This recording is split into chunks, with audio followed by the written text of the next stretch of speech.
Hello, people. Do a real quick audio check. Get that out the way fast. Sorry I'm a couple minutes late.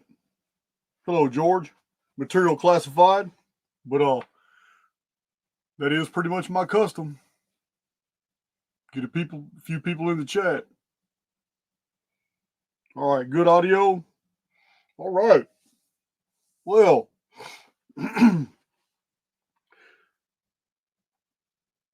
this is not a presentation. It is completely a Q&A.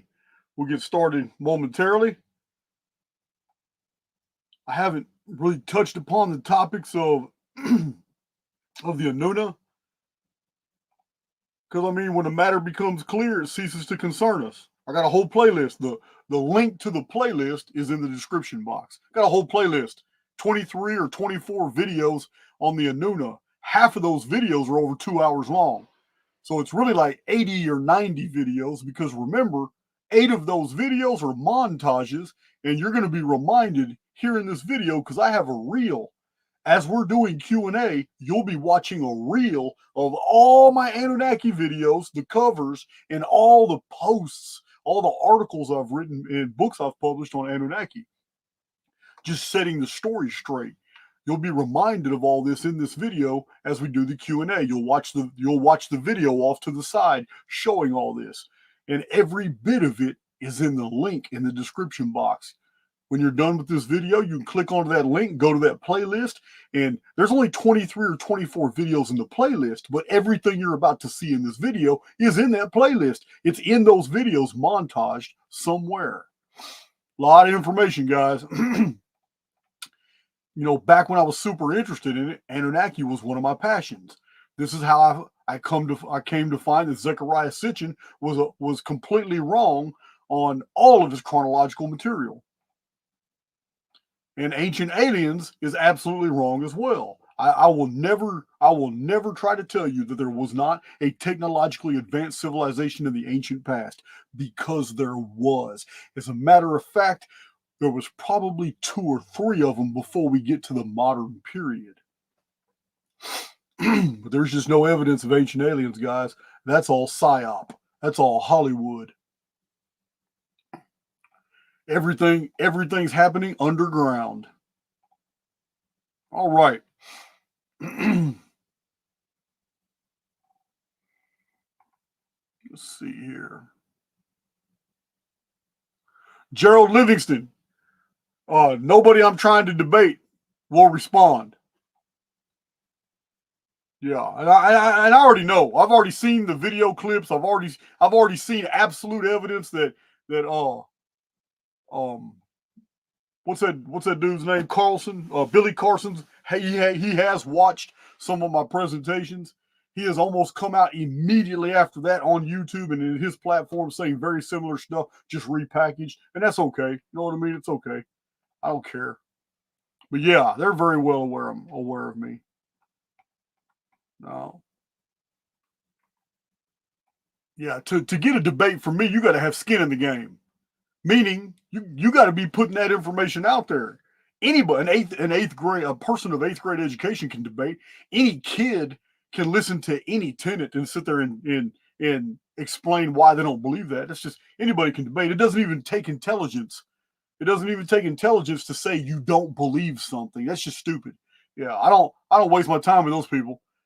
It's if you got skin in the game, if you've been putting out certain amount of material and you've been fattening your bank account based off this misinformation that you keep putting out and the correct information is available, yeah, I'm gonna call you out for a debate. No, there's no doubt about it.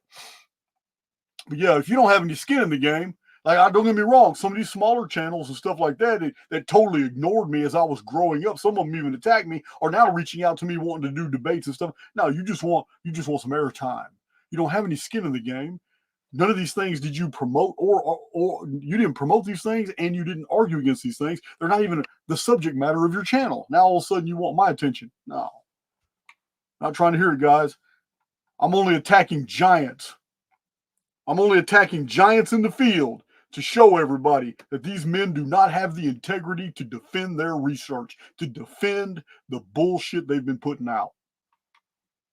All right. Oh, you got me ranting with that one. I read one comment and went off on a rant.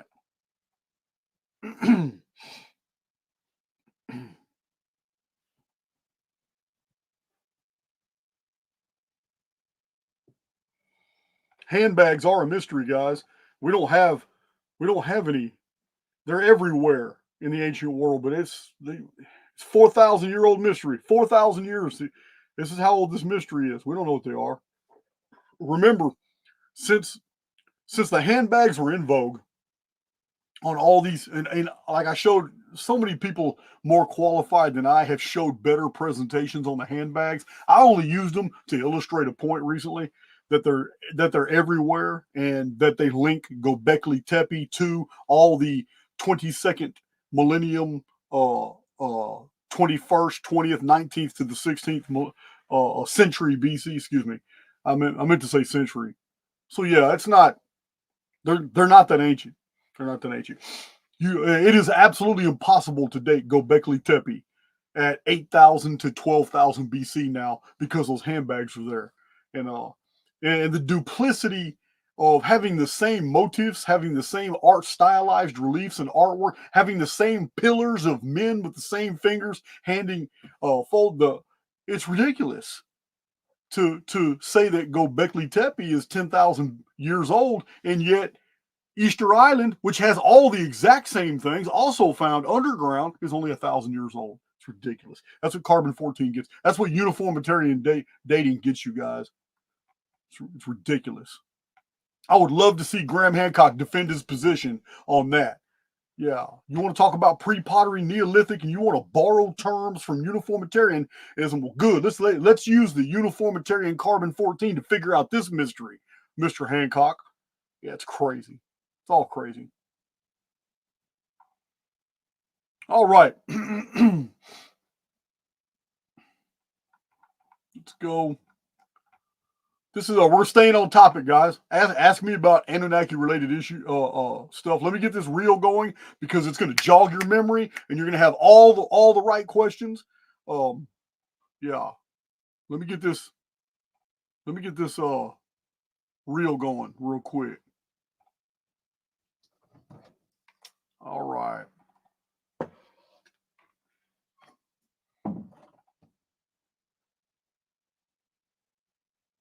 I need to see how to do this. I don't like that one. I don't like that either. I guess they don't give me a lot of options here for how to do this. Hey, there we go. I like that option. I like that option right there. That works out just fine. You guys can see that pretty good. Don't worry about it. It's on a loop. It's like 140 images on a loop. You'll see these images over. These are the covers for all my original Anunnaki videos that many of you have accused me of taking off YouTube or hiding them behind my members only, and you're wrong. Everything you see here has been montaged into my Anunnaki playlist. The link is in the description box. Every bit of this, you still have access to it. All I did was cut off the intros, cut off the outros, extraneous information like call outs to the chat feed. I cut all that out. And I put every video in the order that you need to see them. Yeah, 80 something Anunnaki videos all montaged together, guys. It's right there.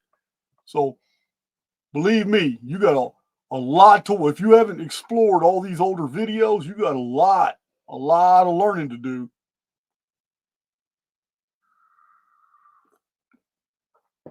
So concerning a few things off the rip concerning Anunnaki, the term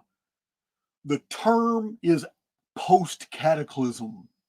We have no references to the term Anunnaki until the Babylonian period. You will not find Anunnaki in Sumerian period. In the Sumerian period, they are the Anunna. Sometimes it was separated as the Anunna.Ki. Ki was earth, the world. This is not to separate them from the Anunna of space. These are later concepts introduced by Zecharia Sitchin. Yeah, these are not Samuel Noah Kramer, Marine Gallery Kovacs, George Smith, Thor Heyerdahl, all these other Sumerologists, Lenormand, none of them. Especially my favorite of all is Professor L.A. Waddell. None of them saw anything about space travel. The Sumerian, let's get this out of the way first. In the Sumerian texts, in the Sumerian cuneiform, and even in the later Babylonian uh, cuneiform that talks about the older Sumerian stories, there is nothing about drop ships, shuttles, carriers, space travel, spaceships. None of that is in there.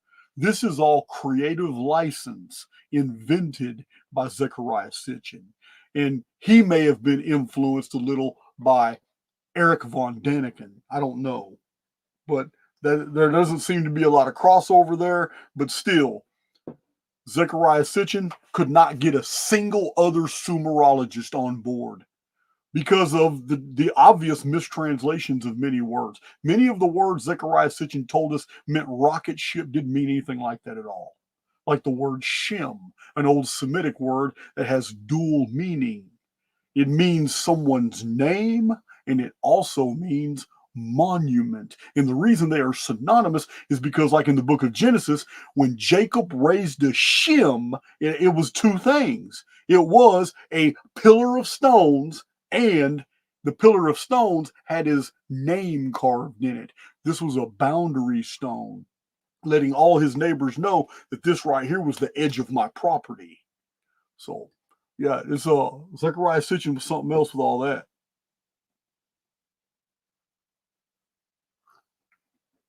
So we have when it comes to Anunnaki studies, none of that's in the Sumerian records. So don't ask me questions about where in the Sumerian records does it say that we launched capital ships and we had ships on the moon and we did this and we did that in space and we came from another solar system and all that. None of that. Now, did we come from somewhere off world? That may be the case. But the problem is we're not on a world. You have to separate what could have happened outside the construct with what we're experiencing now. And what we're experiencing right now is a simulation.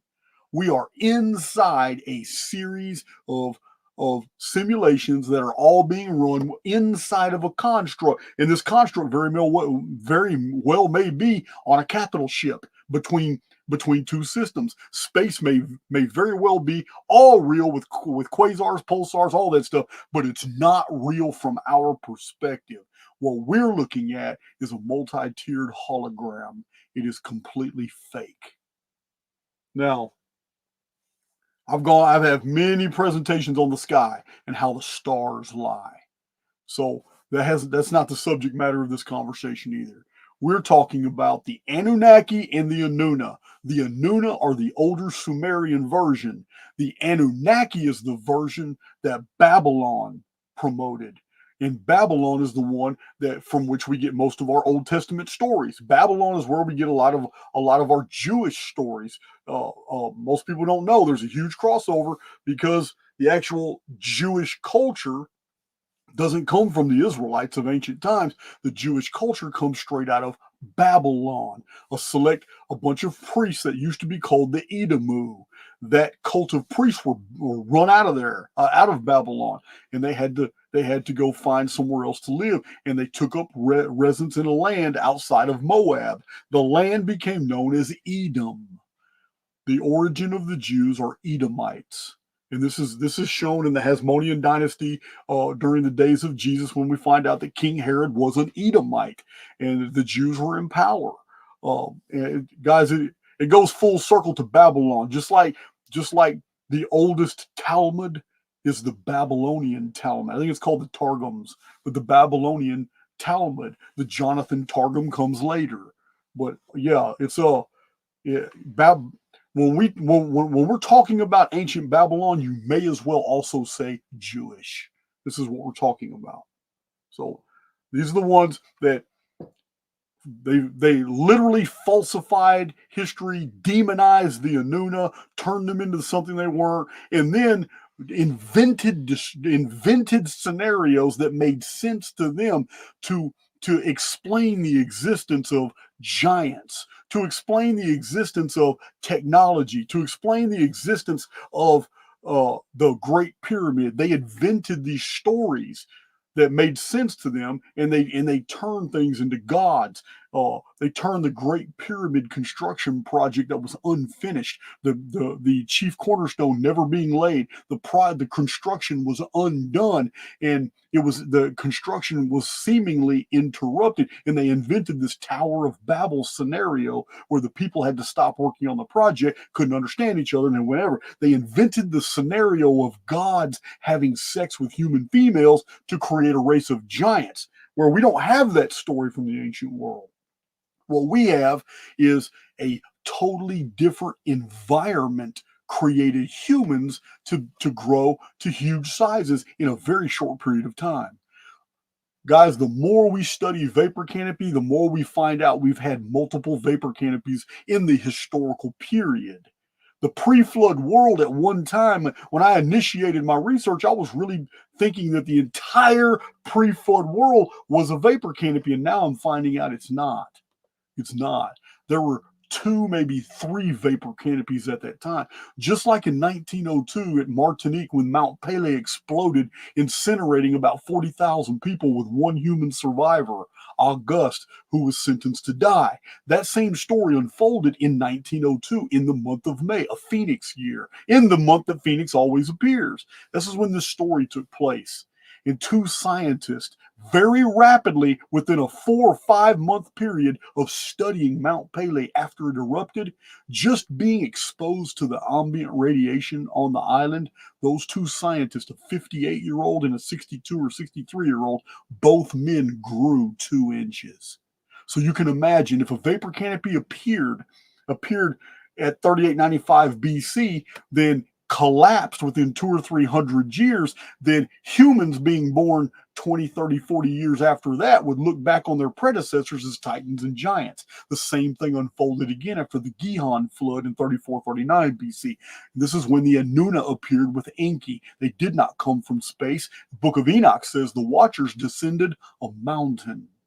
So, we have the same scenario with when the flood was over with. When the great flood was over with, we have, according to the ancient Greek models, we had titans, giants, and normal humans all living in the same generation. And that's exactly what you would expect from normal humans that were exposed to vapor canopy conditions, to ambient radiation from a lot of volcanism. This is what Phoenix does. Phoenix always causes volcanism a lot. And it causes giantism in insects, animals, flora, fauna, and all that. But I previously was of the opinion that because I too was trained under the uniformitarian model, and I'm stretching these things out to a long periods of time. But now we understand even a 40-year period. Even a 40-year period. What were you guys doing in 1984? What were you doing? In 1984. 1984 was a long time ago. It was 40 years ago. I was alive. Many of you listening to me were alive, but we have youngsters in the chat who weren't alive. But do you know how much the world has changed in 40 years? Can you imagine a 40-year vapor canopy? I can. Humans will grow. The ambient radiation releases HGH, human growth hormone, at exponential levels. Humans are growing, developing epithelial cartilage, and this is what we find in the skeletons from the pre-flood world. This is why they had the long skulls. They lived for a long period of time under these conditions. Those in the underworld, not exposed to the volcanism, would not have grown.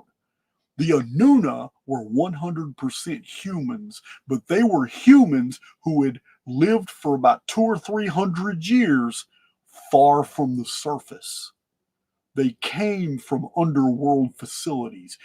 Even in the old Sumerian text, it says Enki came from the deep. He was Lord of the deep. The deep was underground. This was the ancient Greek Tartaros. Somewhere in the far west, but deep underground, was the origin of the Anunna. By the time the Babylonian Edamu cult priests were telling the story, centuries after the cataclysm, now all of a sudden the Anunna were Anunnaki, and they were gods that descended to the earth, but that's not what the older Sumerian texts say. So, all right, running my mouth. We got plenty of people in the chat. I'm gonna scroll back a little bit. We're gonna look at some of these questions. I'm a 2X Peaky Blinder. That's a cool one. Yeah, I'm a 2X. But yeah, you're looking at, you guys have access to every presentation you see on the screen here. Everything you see has been montaged. It's all in the playlist, in the link in the description box. I haven't taken anything from anyone. All I did was montage all these older videos, and then for my members only, they're not montaged. They're still original. I just put them over in the members only file so they can see the originals. But the originals have all the intros and all the outros, all the shout outs, all the conversating like I'm doing right now. What you guys have in the playlist is just core data. In the montage, it's just core data, video after video after video after video after video, all strung together in the same video presentation. I think each one's on average 2 hours long.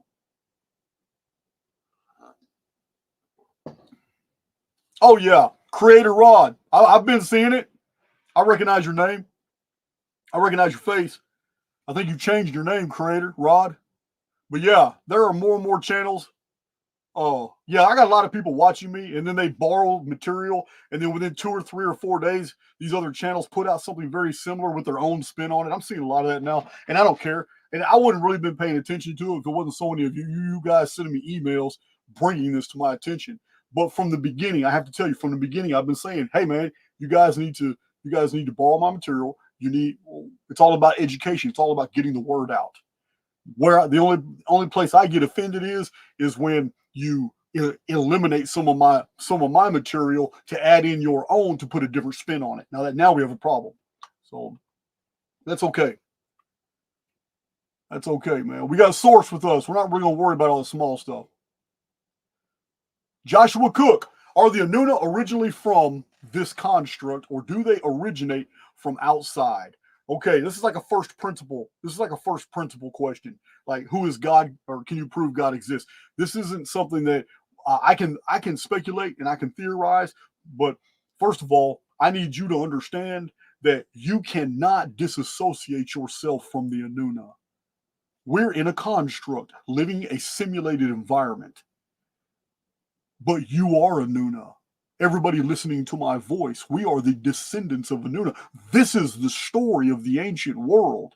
How these people who survived a cataclysm with their technology intact in the underworld, after a long period of time, then surfaced. When they surfaced, they built facilities. These facilities became known as paradises because everything was available, and those on the surface weren't allowed in the gates. They were technically banished. They were on the outside, but there was trade, intercourse, communications. I'm sure that these Edens that were set up at these facilities remember, they were weaponized. Even Genesis says that a guardian, a fiery flaming sword was set up to prevent Adam and Eve from going back into the deal. I don't believe in Adam and Eve. I believe in the Adamu and Kava. I believe in what the older Semitic records say, which is Adamu was just a general term for mankind. Kava is just the feminine form. So this is what the Jews saw in the older Akkadian records. They saw these references and they turned them into personal pronouns, when in the beginning they were merely descriptions of things and phenomena. So just like the banishment of Cain into the land of Nod, the cuneiform doesn't talk about that, but the cuneiform does describe a people called the Akampandu, and the Akampandu is described in cuneiform as those who in sorrow roam, like nomads. They were not allowed access to the Edens, where everything was, all the good food, you didn't have to work for it, all the amenities, everything was in these facilities. They're like resorts, fortified resorts with weapon defense systems and stuff, but the people in the underworld were able to come up and be safe in these Edens. And when more and more people came up, they would add more walls to it. And we have this concept from the ancient world that I revealed in my last two videos about the Edens, where walled enclosures is where we got the word paradise from. Paradise means walled enclosure in both the Greek and the Iranian roots. So these walled enclosures became the very first places. And what do in cargo cult phenomenon, what do more primitive cultures always do in contact with sophisticated cultures? What do? They mimic. This is what cargo cult is. This is why in World War II, South Pacific Islanders made their own runways. They made their own conning towers. They made their own light towers. They made their own mock airplanes, and they had little shamans or their own version of priests. The South Pacific Islanders go out there with two sticks on fire, because it looked like the light sticks that they saw the Americans doing at the end of the runway. They would go like this, and airplanes would come out, and they know the airplanes would drop things from the sky in boxes on parachutes. And when you opened them up, they had cigarettes, and they had matches, and they had food and candy bars and T-shirts. Yeah, all the good things fell out of the sky. So this is what the primitive minds with primitive frames of reference, they thought that after the GIs left after World War II was over, they thought that all they had to do was make their own runway, make their own little military base out of all the materials that they had, do the same rituals, and blessings would fall out of the sky. It's cargo cult phenomenon. It didn't just happen in World War II. It happened in the 4th and 3rd millennium BC as well. So the Anunna are nothing but you and I, technologically advanced humans that had lost their entire surface infrastructure.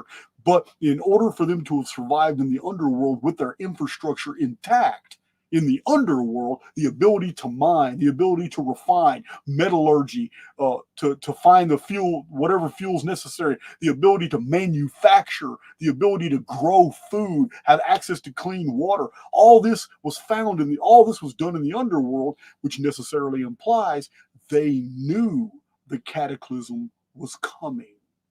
This is my main point. This is the crossover between the Anunna research of archaics and the Phoenix phenomenon, because I'm absolutely convinced the elite right now are causing all this confusion in the political world to do exactly that, promote chaos and confusion, while the real work is being done in the underworld while they prepare these facilities. Because in my viewpoint of a programmed reality, we're heading toward a systemic reboot.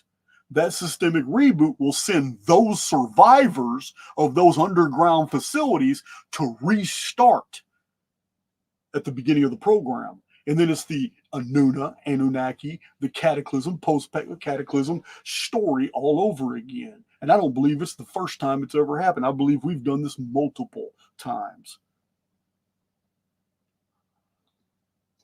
So Joshua Cook asked me, are the Anunna originally from the construct, or do they originate from outside? We all originate from outside the construct, every one of us.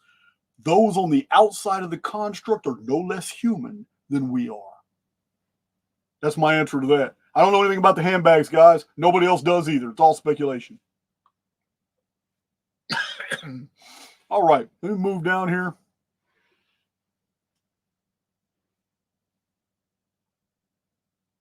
Yes, giants, Shiva shampoo. Giants is a relative term. They are a relative term. Listen, when you have some kind, you can imagine Egypt. You can definitely imagine the Mediterranean area, which was originally stocked in the 4th and 3rd millennium BC with what's called the Iberian stock people. Their average is 4'8", 4'8" to 5 foot tall. So you can imagine how they felt when ships landed on their shores, and the average height of the bearded, armored guys that got out on those ships were 6'5" to 7'5", like Magdalene and Cro-Magnon. You can imagine they would have looked at the invaders like a race of giants. You're right, Shiva.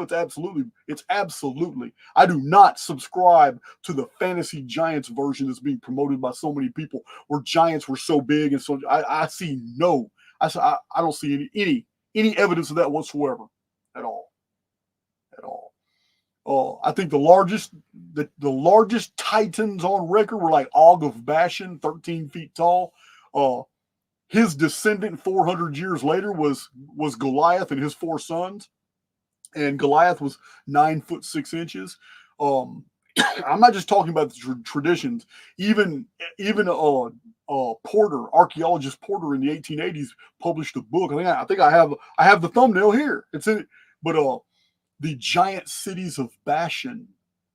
No one could have lived in those cities unless they were 9 foot tall. All the steps are for people who stand about 9 foot tall. The doors, it's amazing. Paul Cook and I talked about this anomaly, but the door itself, the jambs and the lintels are all one stone, and yet these are movable parts. How is that possible? It's not possible by any way of carving stone, but it is possible if stone can be liquefied or softened. So this is really interesting, guys. But this is an old vapor canopy technology we don't understand anymore. We just don't. But yeah, on the outside of the construct, you're looking at humans. The Anunna were humans. So I get frustrated with people being so gullible with the ancient aliens deal, where they show these, they make the stretch from Anunnaki. They always talk about Anunnaki instead of Anunna. They talk about Anunnaki and they show pictures of all these aliens. What are you doing? The Sumerian reliefs showing the Anunna. I've showed many of them on my channel in these videos you're seeing right there. There it is, giant cities of Bashan, right there. Yeah, but guys, it boggles the mind how they can make that leap and people don't catch them. People don't call bullshit on that, on the Ancient Aliens franchise. Like, damn, you're talking about the Anunnaki and the Anunna, and then you show us pictures of these green aliens and all that. Well, where's the connection? I don't understand the connection.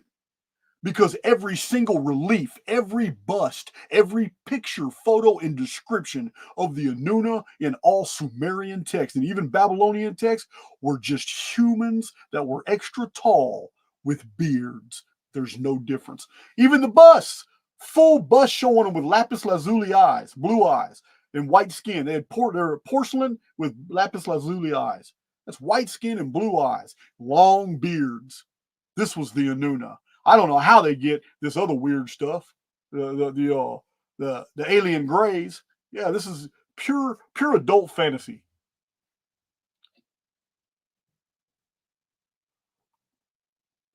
Now, I'm not saying the alien grays don't exist, but to me, they're not aliens.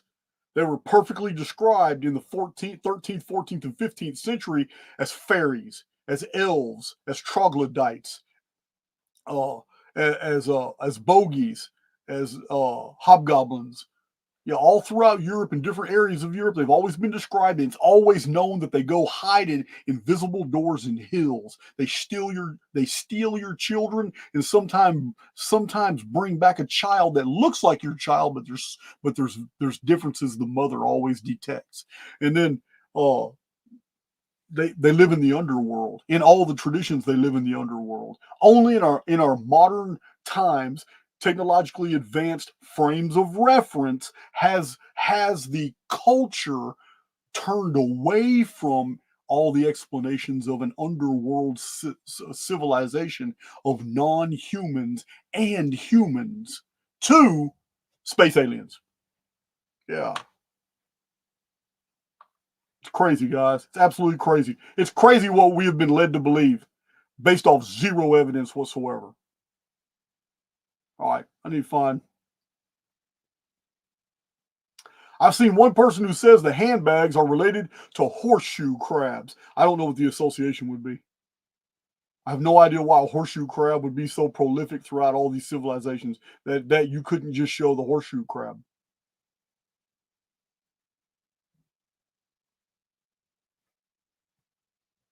Let's see. Looking for question. What's your take on Joseph Farrell from Dark Journalist? Okay, I refrain. I refrain a lot from discussing dark journalists and like Gigi Young. I know they do collabs. Um, I do it because there's nothing about the archaics research that's mystic. I'm not into that type of material. You guys know I avoid the channeling. I avoid the the the the all anything that is subjective, anything that you can't nail down with hard interpretive evidence, you can't show, you can't demonstrate. I'm like Isaac Newton in that something needs to be demonstrated, and I even go beyond Isaac Newton on that. I tell you guys all the time, if something is true, it can be shown from multiple different perspectives, multiple different vantage points. So, dark journalist, uh, he's he's into the mystic literature, and he takes his material from a lot of the mystic literature. I can't do that. I can't. I just can't do it. And just like Gigi Young, I got respect for her. My girlfriend loves her to death, but I don't. I can't take material from that. I can't incorporate that into my research at all. There's just no crossover. So I just leave it alone. Joseph Farrell may have some good historical and archaeological research, but doesn't he entertain the ancient alien scenario? Am I wrong about that?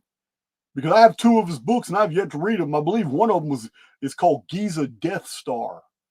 So I have to look into Joseph Farrell. I just don't have time right now to go into all these different people, um, especially with all the projects I have on the table for the next 60 days. I got some really good stuff coming to you. But yeah, I don't know. Let's see.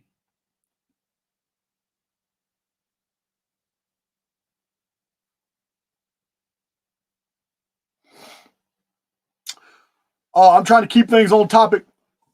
You're asking me about Putin and politicians and war, and you know what? Putin and Ukraine have been at war for what 3 4 years, and ain't nothing really happened. Yeah, there's no way that the Russians could not have just gone in there and mowed over that little country and done it fast. There's no way that it couldn't have happened. Therefore, all that was drawn out. I'm gonna avoid that topic right now.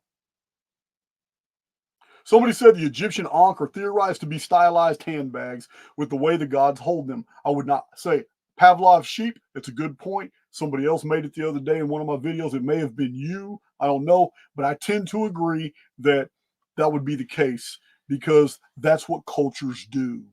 Cultures assimilate information from other cultures, but then they repackage them. Uh, this is why the Mesoamerican art is almost identical to Babylonian art once you understand what represents what. You know, yeah, it's you're right. I believe the Ankh began that way. Maybe not. It didn't end that way, but it sure began that way.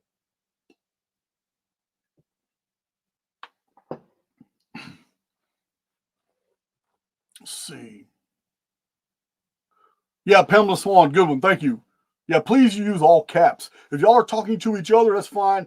But if you're going to talk to me, you're going to ask me a question, use all capital letters. Laurel, you say the AI search tool is not working. That's okay.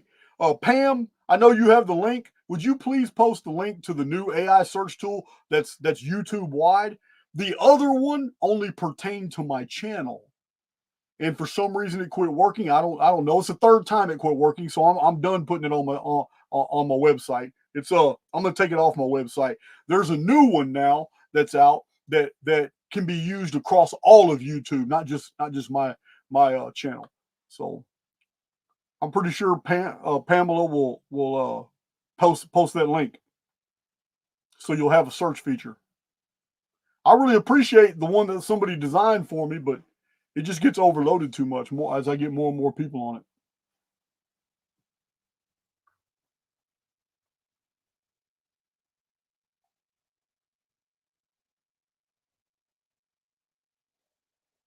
Okay, Henry the co-creator. How many different sky sims have older civilizations worshipped? For example, Sirius, Draco, and our northern. Okay, well check this out. The old Mul Appen is the zodiac of Babylon. It only had 6 signs. So When I say that the zodiac is not ancient, I'm always talking about the Greek zodiac that everybody uses today. I'm only referring to the zodiac of Aries, Gemini, Cancer, Libra, Sagittarius. This is the one I'm talking about. I'm not talking about astrology. Astrology is ancient. And there was an older zodiac called the Mulapin in Babylon, but it only had 6 signs. And none of those signs cross over to what the Greek zodiac was. So, yeah, it's totally different. So this is why I'm a critic of Hancock and everybody else who's using the modern zodiac to date things in the ancient world, like Göbekli Tepe. To me, it is the highest form of idiocy to look on an archaeological structure that was dug up from Turkey and then declare to millions of people who ended up hearing this that, oh, that's Scorpio, that's Scorpion right there, that's Scorpio. You don't know that because the zodiac didn't even exist back then. So why would they put a constellation in the form of a scorpion on their deal when there's 100 other animals represented around you? Are they all constellations too? Because you didn't claim that. Yeah, it's very arbitrary. I am not a fan of Hancock, and I never will be. So it's yeah. But to answer your question, Henry, prior to the sky that we have now, which was still the same sky as then, there's been slight changes, but Sirius, the dog star, was the most prominent object in the sky. It's the brightest star in the sky. But the seven sisters, the Pleiades, were very prominent as well, and so was the hero, later known as the hunter, Orion. So Orion, the seven sisters, the dog star were the 3 principal things on the belt that was really paid attention to by the ancients. No references anywhere in antiquity prior to 500 BC of anything about the Greek zodiac at all. Nothing. But what was paid attention to was Draco, the constellation Draco, which is not in the belt. It's at the circumpolar stars. It's where all the center of activity is. It's where all the stars go around one star that never moves, and that is the pole star. So Draco was like entwined around a divine tree, and the tree was the axis that came down. It was called the axis mundi in ancient times, the axis of the world. And the eye of the dragon was the top of the tree. It was the very top of the tree, the eye of the dragon. It's where we get the eye motif from on top of the pyramid, as I've shown in many of my presentations, and it is the subject matter of a whole section in my book from 20 years ago, Lost Scriptures of Giza. The Great Pyramid was anciently known as the Tree of Life. So the tree and the pyramid and the pillar motif all go together. They're all in tandem. And the leaves of the tree of life, which were the individual personalities, would end up being the stones of the Great Pyramid. Each stone a soul of man. So the eye of Draco at the top of the pyramid is to be replaced with the return of the chief cornerstone. And that's when the pyramid prophecy will be made complete. That's when the that's when the book of life is sealed, and anybody not in it is rebooted back into the system to start this whole thing in Genesis all over again. It's a script.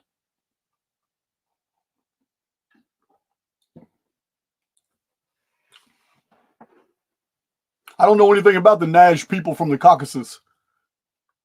I just don't. So many different peoples have passed through the Caucasus. I just don't know. I do know this. I would like some information if anybody has it on who built. I have a copy of an old map of a giant walled structure. Looks just like the Great Wall of China, and it's on the southern edge of the Caucasus Mountains, and it goes on for like 1,000 something miles. And I'd really like to know who built that structure. I've showed it. I've showed it a few times. I don't know if I showed it on YouTube. I know I showed it on Facebook.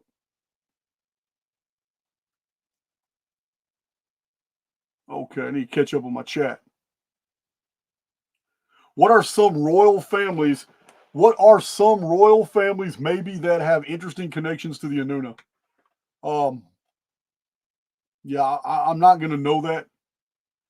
All I'm gonna do is suspect that the elite, call them royal families, whatever we want. I don't know anything about the 13 families. I know it's a prominent theory, but I just don't. I haven't seen any evidence for that in any historical books, but it very well could be true.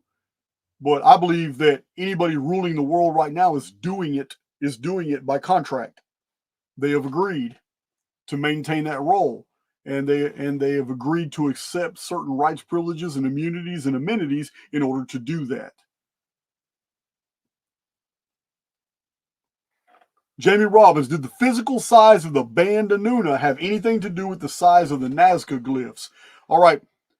In Chronicon, I have dated the Nazca glyphs specifically after 2653 BC, because 2653 BC begins the shock and awe, the shock and abandonment period. Remember, the appearance of Enki and the Anunna began what I term the Technolithic period, because suddenly anthropology, archaeology, they all agree. The history books, the encyclopedias, everybody agrees. The agricultural data, it all agrees that in the 35th century BC, all of a sudden urban planning just exploded.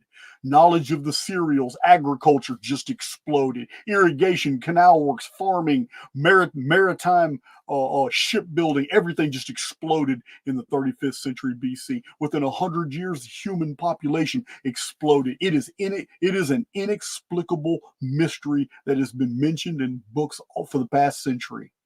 That suddenly in the 35th century, well, in the 35th century in Chronicon, we have the appearance of the Nemesis X object in the sky.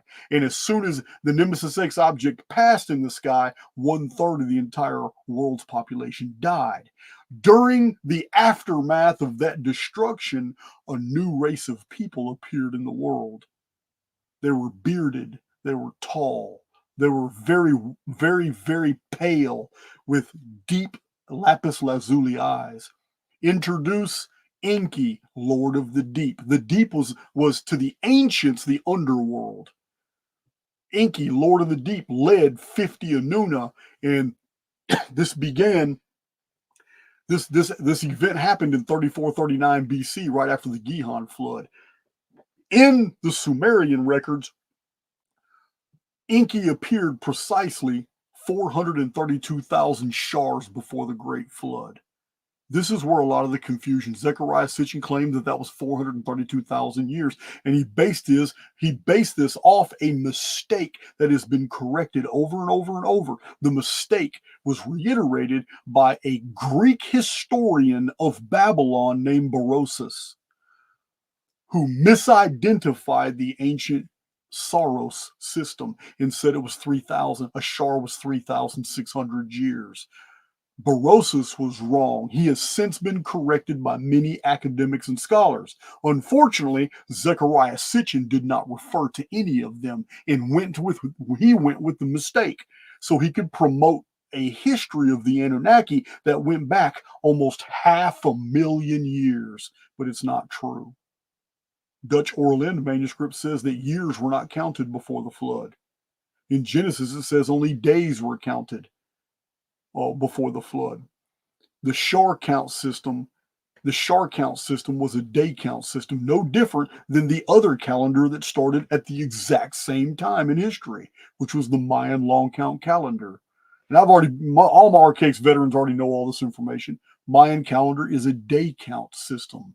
1,872,000 days divided by 13 epochs that are 400 years each of 360 days, meaning each one of these 13 Bactans is 144,000 days to make the whole calendar. It's no different than the original Hindu Vedic calendars. The yugas were all days, day counts. Every yuga is multiplied by 216,000 because the next yuga is 432,000, then 864,000. Every bit of it is the same thing, a day count system. They can all be shown in Chronicon where each yuga started and began when you use the day count system. So this that was Jamie Robbins. The Nazca glyphs. This is in reference to the Nazca glyphs that the Anunna appeared, built this fantastic civilization on the surface because they already had the technology in the underworld. They brought it to the surface, unleashed all their stuff. It's almost the same thing we find in 1902, but at a much reduced level. Remember my videos on 1902? I got like 6 of them now. So many things appeared for the very first time in history in 1902, like air conditioning. I got a whole list of all the companies, corporations, agencies, inventions, new books, and older books, but new translations that all suddenly appeared in 1902. So imagine, and that was a Phoenix year, but it was a very minor one. Imagine a major, epic, systemic cataclysm when everything on the surface is lost. Then the people in the underworld bring it back to the surface. 35th century BC, it answers all the mysteries of anthropology and archaeology. And now all this is going on. Humans are thriving right after a cataclysm. They're thriving in the pre-flood period. This is what's going on. But they knew of another cataclysm on the way. And according to Zechariah Sitchin, this is where I agree with him. He cites old Babylonian epics where it tells that the Anunna.Ki up and vanished. They had arguments with themselves about were they going to tell humanity the truth about what's coming. So they up and left. They totally vanished, disappeared, and they left humans, they left more primitive humans to themselves. Now, the Babylonians, this is 1,000 years after the Sumerian period, the Babylonians rewrote these to make it look like the Anunnaki as gods just went to the heavens. But the truth of the matter is they went back down to the deep, which the clues are all in Babylonian epics. Because anytime somebody on the surface wanted to go do something important or to undo something that had been done on the surface, what did they do? The Epic of Ishtar, the Eros epic, what did they do? Epic of Gilgamesh, what did he look for? They always went west and found an entrance to the underworld. This is what they did. So this the Anunna the Anunna left. And this answers your question, Jamie. The Nazca lines were all designed by a post-technolithic people, meaning they still had access to some of the technology, but they had inferior knowledge of how to use those technologies. And they use those technologies to create these Nazca lines. And they're amazing, but they're designed to be sky-facing. You can't see the patterns from the ground, but from the air, you can see them all. And these are messages to the gods. Hey man, come back, come. And this is the CERN giant in the UK, the CERN Abyss giant. There are many of these giant sky glyphs all over the world. They're even in North America of the serpent eating the seed or the egg, whatever you want to call it. Serpent mound. These giant effigies on the ground that can only be clearly seen from the sky. Nazca's not the only one. They're found all over the world. There's even a huge one, a giant in Australia. But this was an attempt after the vanishing, after the Anunna vanished, anciently called Shimsu Hor, when this race of technological sophistication abandoned the very people that they were living among and training. When they abandoned them, they gave them the impression that they were leaving and going somewhere in the sky, but it was all misdirection. It's the same misdirection the Anunna did in ancient times to us today. It's the same. This is why the media promotes ancient aliens. This is why we have first encounters We have close encounters of the first kind, second kind, third kind, fourth kind, and they were all divulged in a progression. This is why we have CIA leaks. This is why we have the Freedom of Information Act, so they can declassify things to go ahead and reveal. So this is a soft reveal to the public. Every bit of this is by design. The ancient aliens theorists take these things as facts and believe that we have this civilization in space. We're already building things on Mars. This is why Elon Musk is promoted too. It is the whole Mars mythology. It's none of it's true. Every single time these systemic resets are about to happen, the elite go deep underground and they let whoever survives survive on the surface, because they know when they come back up, they'll have their weapons, their armors, their technology. They'll have their organization. That's most important. Or organization. Everybody, hive mind, communication. Everybody able to be. This is how a minority can take over a majority very rapidly. And this is the story of the world history. This has gone on over and over and over, and we're about to experience it again in the near future. So this is what's going on, Jamie. The Nazca glyphs and all the other agroglyphs, and the CERN giant, and the Atacama giant, the CERN giant, the Australian giant, and there's other ones I've forgotten about. They're in all the ancient mysteries books. The reason they're sky facing like that is because these were like glyphic offerings to catch the attentions of the gods that we're still willing to obey. Come down, come back, come back. Yeah, that's what it was about. All right, let me catch my chat. Okay, white cactus. What is the link between the Anunna and Satan? I don't see a link. I don't see a link. Satan is Satan as adversary is basically a manifestation of the belief in the Jewish scapegoat. I don't see Satan as being a person at all. The closest thing, Satan would be also a manifestation of like AIX, artificial intelligence X, the adversarial program that makes this whole experience so believable. So yeah, I don't. Yes, I don't equate Satan to be an actual personality.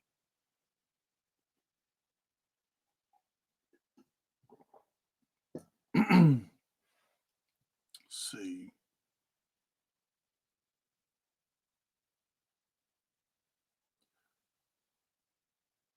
Tarzanogram. Nice handle. Tarzanogram 2178. Why do some of the Anuna depictions have birds' heads and some are just bearded men? Well, that's a good question. That's a real good question. It probably has a lot to do with cultural assimilation uh, through different time periods. I really don't know. I know the oldest depictions of the Anuna are human. They're just human.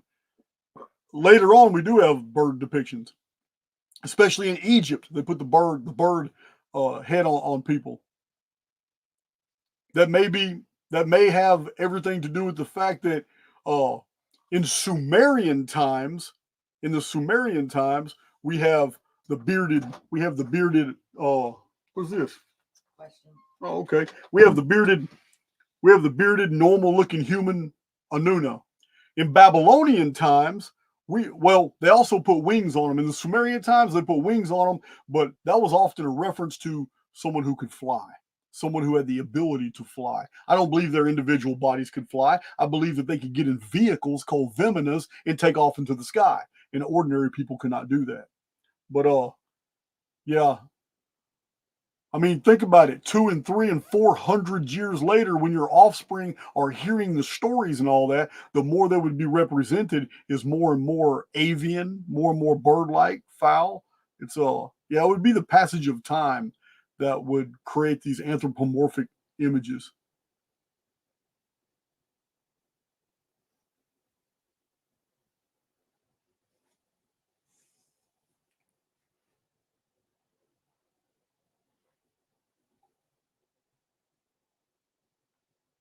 All right, she just gave me a whole list of questions. I'm seeing a bunch of questions that are not in all caps, but maybe I'm still far back in the chat.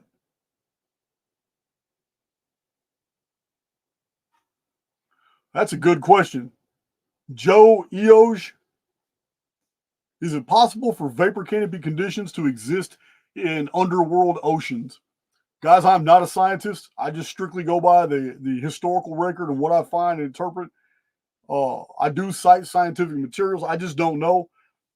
If a cavern was big enough, then it can have an atmosphere. Yes, it can. Other than that, I really don't know. But I'm also, guys, I amend my opinion about things as I come into contact with new data because I have to assimilate everything. Everything has to fit. And one thing I'm finding out lately is I just saw some compelling information that just kind of floored me and it kind of changed my mind about something. Remember, I told you I thought the vapor canopy was the whole 1656 years, but I've seen so much evidence that there was vapor canopy at that period, but there was also uh, uh, it was periodic. Couldn't have been the whole period. I'm finding more and more that giantism has happened without the vapor canopy, only in the proximity of volcanoes, in volcanic rich area, volcanic rich soils, and plants that are growing out of volcanic loam and soil. And let me give you an example. The Spanish explorers 400 and 500 years ago were mystified by the Patagonian giants at the tip of South America. Um, that's pretty compelling. There wasn't a vapor canopy back then, so I don't know how long those giants were, but there's traditions of giants from all around the world, and many of those many of the cultures that preserved these legends of giants and all seem to come from volcano rich areas. Don't mistake where a race of people or a culture is presently located, because their traditions would have come with them from the places they had formerly occupied. This is something I'm getting into now, guys. So I try not to leave a single stone unturned.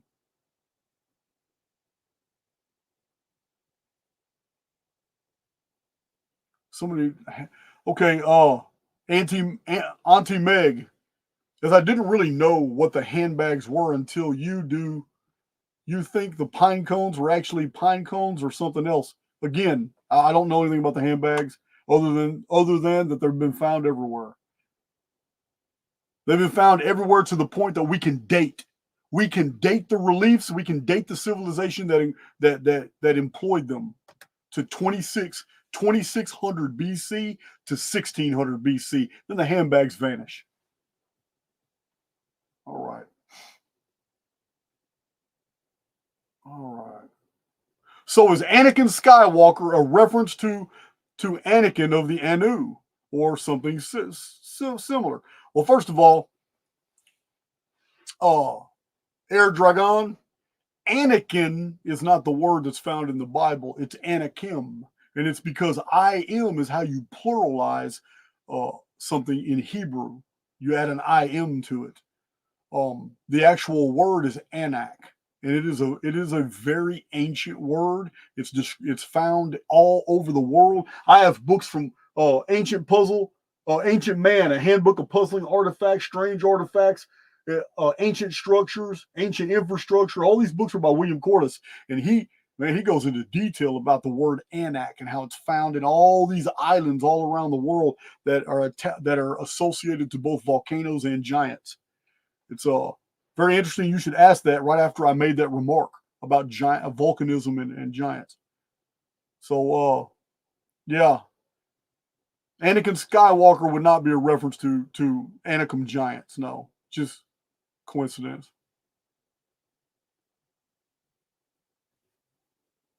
I don't know anything about the differences between Venus and Mars as far as how it affects men and women.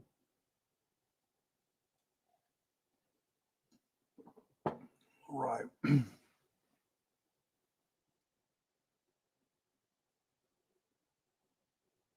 Maurice Demers, a man I know well. Hello, Meryl. I just saw that. Thank you.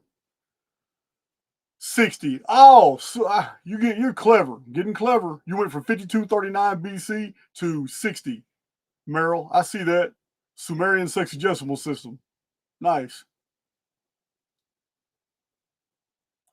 The simulacrum sounds like a very high-tech version of a Star Trek Halo deck to me. Absolutely correct. It is. It is. Remember, we don't live in actual reality. We live in a perceived reality. Yeah, man, it's so easy to deceive. When you put filters over the central nerve, when you're jacked into the central nervous system, which is nothing but a series of filters that keeps you from seeing everything that's there, keeps you from hearing everything in the audible range. It limits your olfactory senses. Listen, guys, it's a series of filters that's necessary to create the world we're in. But it's not a real world. I tell you all, guys, all the time, this is 100% perceived, not actual.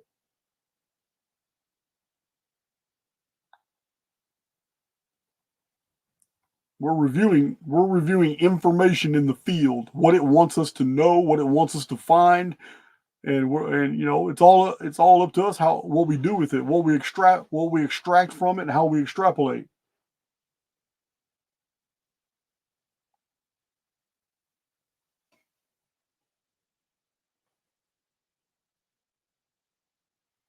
Oh, did any early Bibles ever say gardens or Eden, or always singular? Well, first of all, early Bibles wouldn't be of utility anyway. There are no Bibles that are old. The Old Testament's not even old. You want to go into old stuff, you'd go to the Babylonian and the Sumerian cuneiform, and there's where we find the Edens. And yeah, I don't. Yeah, it's there were scholars in the 1920s and 30s and 40s, and I have some of their books right here on my shelf. I've showed them on my channel before. They were absolutely convinced that the Jews in the 5th century, when they were deported to Babylon, went into the Babylonian libraries and found these massive histories of the pre-flood world and saw the stories of the Adamu and saw the stories of Kava and of the serpent in the garden and all that. Enki being regarded as a serpent, but he was a trickster god. He always told the truth, but he the other gods hated him for it because he was a benefactor to humans. But yeah, they twisted all this up and created their own version of it, and this is where we got the Book of Genesis. I don't think CERN has anything to do with. Do you think CERN has anything to do with anything? It's not something I research. Somebody told me it was built over a temple of Apollo, and that's really interesting to me. But I don't know. I have no way to verify that. Creator Rod, the goddess was first. Where can I find the data on that one, please? Anyone? I have a goddess video. I montaged all 5 or 6 of my goddess videos into one presentation. It's a newer presentation within the last like 2 months, but it's on the goddess, and it's all my videos all in one 2 hour presentation. Pretty sure somebody can find it for you real quick.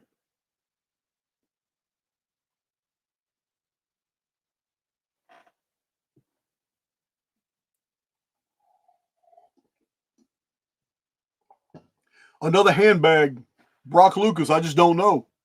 He says if they are handbags, what would they contain? Have they been shown in the architecture or literature to have such a capacity or function other than how they're held uh, and what they look like? Now, okay, I don't know. I don't know. We call them handbags. They may not have been handbags. They may have been technologically sophisticated devices that are referenced in the Sumerian text multiple times, called mes, capital M, capital E.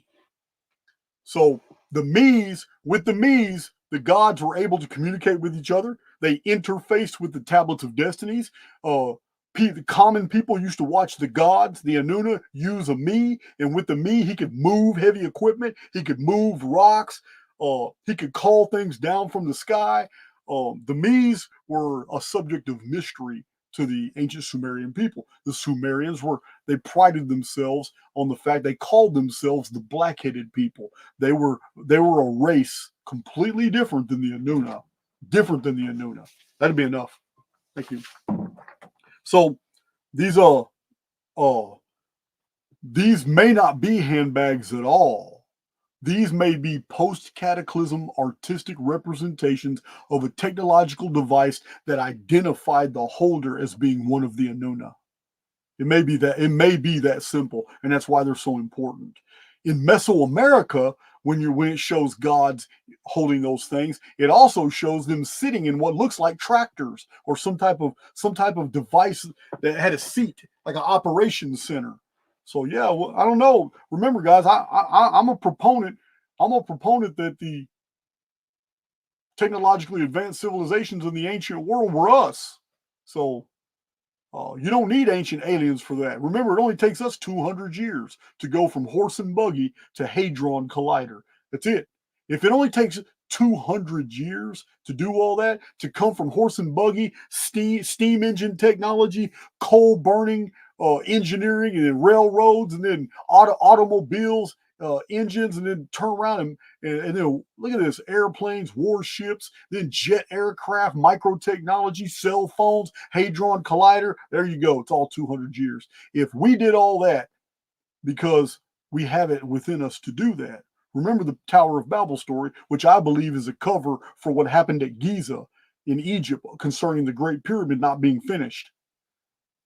Remember, in that story, the gods looked down on the construct and saw humans and said, "Look, behold, the man has become as one of us.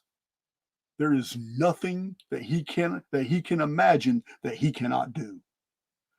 And the whole idea for finishing the structure was to what? They were going to challenge the gods. That means they were going to breach the construct. That was it. So yeah, the handbag could definitely be the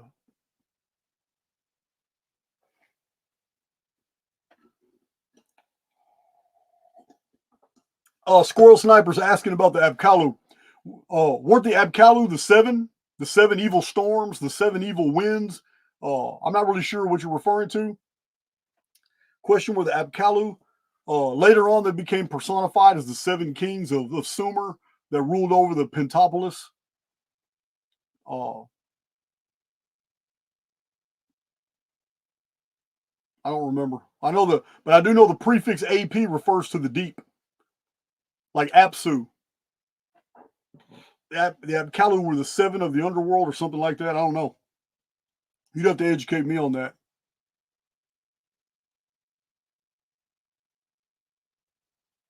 Cro-Magnon, blah blah. Excellent question, because I cover the Cro-Magnons. I cover the Cro-Magnons like the Magdalenian branch in my Anunna files. These videos you see here. Matter of fact, did our video stop? It did. It sure did. So, matter of fact, part 1, part 2, part 3, and part 4 cover Cro-Magnon and Neanderthal research. So, I want to answer this question. Where was that? That was blah blah. Are the Anunna related or from Cro-Magnons? Okay, you cannot, you cannot accept the uniformitarian version of Cro-Magnons. What they're going to tell you is that hundreds of thousands of years ago, Neanderthals were all over the world. They were the apex predator, mankind, hunting all the megafauna. This is the official version. To me, it's all BS. Now, then Cro-Magnon appeared. Cro-Magnon appeared and was more sophisticated, was more intelligent. And we were initially told, listen to me, we were initially told under this model that Cro-Magnon was a different branch of humanity evolved. And yet, a series of discoveries in the 1970s and 80s have undermined this, but the scientific world has not rewritten the history books. And what has been found are Neanderthal camps that are full of bone middens. Do you want to know what's in those piles of bones that were found at those Neanderthal camps? Cro-Magnon. Cro-Magnon bones were found. Why? Because there's no way a physical Cro-Magnon could have ever fought a Neanderthal. Neanderthal were more beast-like. Their anatomy was more ape-like. They were able to fight hard. They were strong. They could take the pain, the bump, any damage you did to them. Yeah, Cro-Magnon didn't have a chance. Why? Why? The skeletal structure of a Cro-Magnon is nothing like a Neanderthal. This wasn't supposed to be found about the Neanderthal hunting Cro-Magnon down and killing. This was supposed to be something that happened, 30,000, 20,000, 15,000 years ago as the Neanderthal waned and died out. This is the uniformitarian model, and I'm calling BS on it. You see, Cro-Magnon could have never developed as a primitive species to become what it did by the time it was found all butchered and all that in these bone middens. And the reason I'm saying this is because anthropologists that have studied the skeletal structure of Cro-Magnon have made certain conclusions that have been very, very ignored in the scientific community. Those conclusions are the cranial capacity is like way higher than ours today. And their arms, their limbs are very short with long digits. They have long fingers. This anatomy is not conducive to living in the wild. This anatomy is no good for a race that has to survive off the land. And to add insult to injury, archaeologists have found from the graves of Cro-Magnon something they never would have found in Neanderthal. And that is the fact. Red ochre is used inside the graves. A lot of it. All this red ochre is used inside the graves. But all the objects of burial with the person, the deceased, show that there was a strong belief in the afterlife.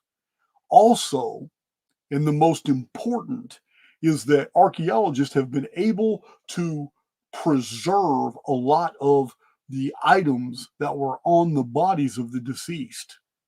And they are textiles of the most exquisite beauty. Button down pants. We're told that pants were a late invention. Everybody's wearing robes for thousands of years. Pants. Double sleeves where your leg fits in each sleeve, we thought was a modern invention. Cro-Magnon were buried in their pants. They didn't just have tassels and ties. They had buttons just like we do today. They buttoned their pants like Levi's 501 button down jeans. They buttoned up their pants. They had suspenders. They wore trousers. They wore hats that looked just like you could take. As a matter of fact, some of these reports say that if Cro-Magnon man was living today, and you put them side by side with people that were living in North America in the 1800s, you would not be able to tell the difference. Why the short arms and the long digits? Why the long cranial capacity? Why? And the fact that they were so damn tall compared to all humans afterward, until modern times when humans were starting to average out at 5'8" to 6'2" in many countries. Anthropologists claim that the anatomy of the Cro-Magnon is indicative of a sedentary race. And that's all they would say. Do you know what that implies? Because Neanderthals were not a sedentary race. They're wild. They had to chase their rabbits with a spear to have dinner. A sedentary race is a race like today. Like our international communities today, where Amazon trucks deliver the things you order online. Like you can order your food. You can live most of your life on your couch. You can watch TV all the time. A sedentary race for a long period of time creates the situation of having very short arms but long digits and a bigger cranial capacity, because your existence is more cerebral than it is physical. This is the scientific model as applied to the Neanderthals, and scientists have called it out. Say, hey, man, you know what? Neanderthal looks like, the Cro-Magnon looks like they were 100% a sedentary race. Nobody wants to take it logically any further. All they want to talk about is the beautiful, absolutely proportionate artwork of the Cro-Magnon found in caves. What does the book of Revelation say about when the end of the world is going to happen? Where is everybody going? They're going to the mountains and they're going to the caves. When they get to the caves, they're going to pray to God that they survive and they don't die. What's happening? And I'm telling you now, that's the story of the ancient world. Cro-Magnon isn't that far back at all. Cro-Magnon was in recent history when they had lived for a long period of time in absolute technological sophistication. This is why their anatomy was that way. When their world collapsed and fell apart, they came out, the only survivors came out of the mountains. Total systemic reset, infrastructure collapsed, but no one, no matter how bad conditions get, loses their aesthetic qualities. So the only form of expression was to paint. They're in these caves now. They've lost everything, their cities, their technology, even their families. They've lost everything. So those few survivors spread all over the Mediterranean area. They're painting on the caves, but they are absolutely anatomically perfect representations of animals. They even use the contours of the cave to create 3D effects on the paintings. This is what Cro-Magnon did. Cro-Magnon were wearing clothes just like we wear today. Their artwork was just like ours today. And what I'm telling you is Cro-Magnon lost their infrastructure completely, and they found a world that they could no longer survive in. Neanderthal was still here. And Neanderthal took advantage of the fact that just a few years earlier, before the cataclysm, Neanderthal man was far out in the wilderness, staying away from Cro-Magnon because Cro-Magnon had guns. How do we know? Because we found the skeletons. We have already found many skeletons with perfectly bored holes from bullets in animals, giant caribou, giant bison, and in Neanderthals because Cro-Magnon was taking their asses out if they got too close to their communities. But after the collapse, Neanderthal came back and started eating Cro-Magnon.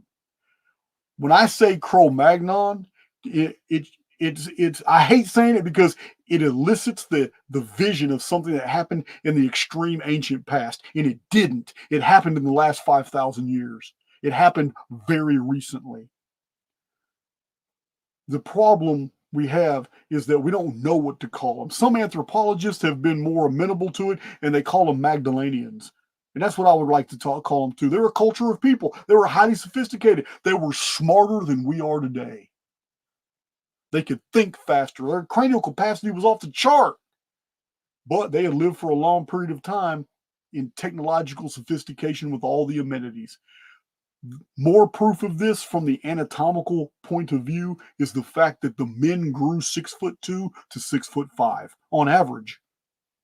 And yet the women on average were 5 to 5'1".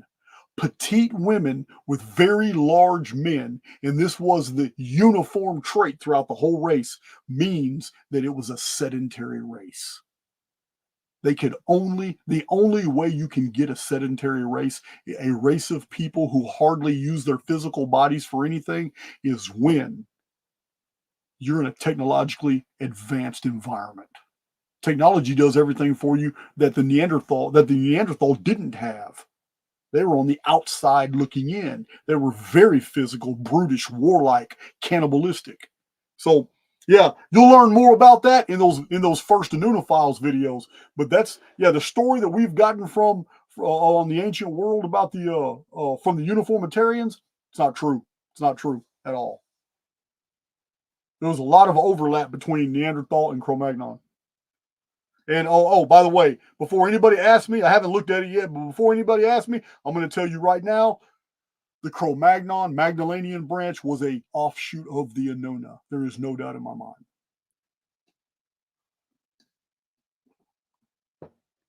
And the Cro-Magnon may be the Cro-Magnon that we have found in the caves around the Mediterranean and Levant area. The Cro-Magnon may be those Anunna who were abandoned on the surface, while the other Anunna were just quite safe in the underworld.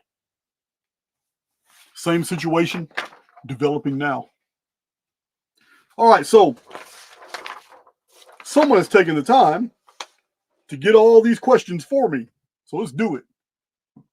Let's do it.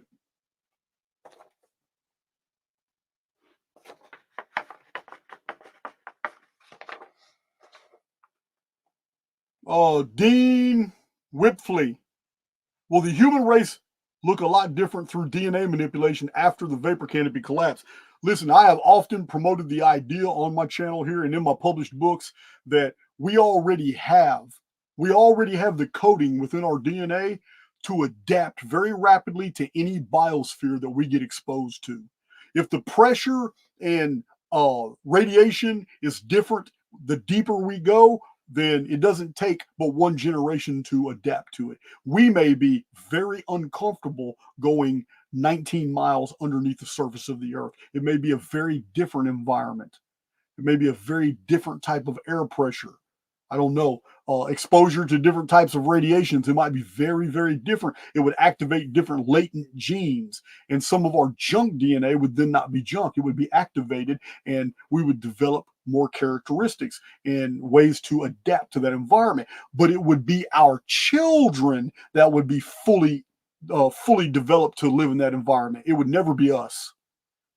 It would never be us. That's why whatever the population of the world is when a vapor canopy appears, you can expect that population to go through minor changes. But the great changes are going to be in their offspring, because it's at the moment of conception when all that DNA sequencing is done to get that individual's avatar to be acclimated to the new environment.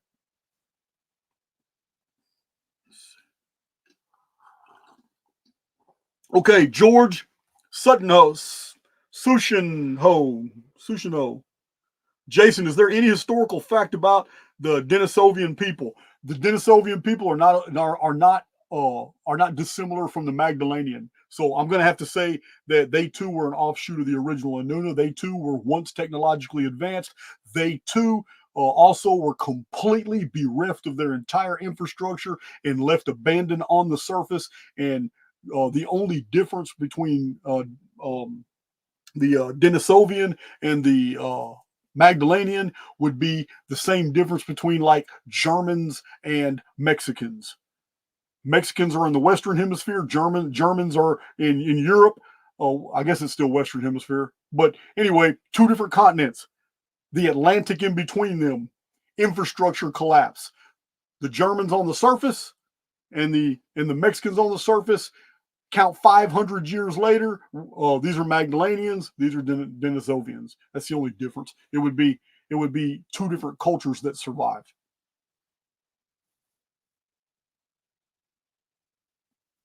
Okay, Eric Zobel, the entrance to the underworld in Antarctica. Um, you might be new to my channel, but I don't even really theorize anything about Antarctica. I know nothing about it. I've never been there. There's no references to it. I have 3 books from the 1800s back here on the Arctic and Antarctica and all that right here. Marvelous Wonders of the Polar World. Here's the Ice Age in North America. Here's Arctic Explorations of Dr. Kahn's Volume 1. All these are from the 1800s. They talk about the North Pole. They talk about all that stuff, but there's nothing in those books about Antarctica. So I don't know. Antarctica is just not something I can find any reliable data on.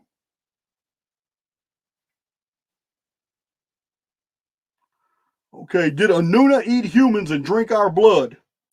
Or Igigi? Okay, this doesn't come with a name. I don't know who asked this, but there's an assumption here that you're different than the Anunna. I promise you have Anunna blood, because that's the story that we have unfolding in the Sumerian story of Enki.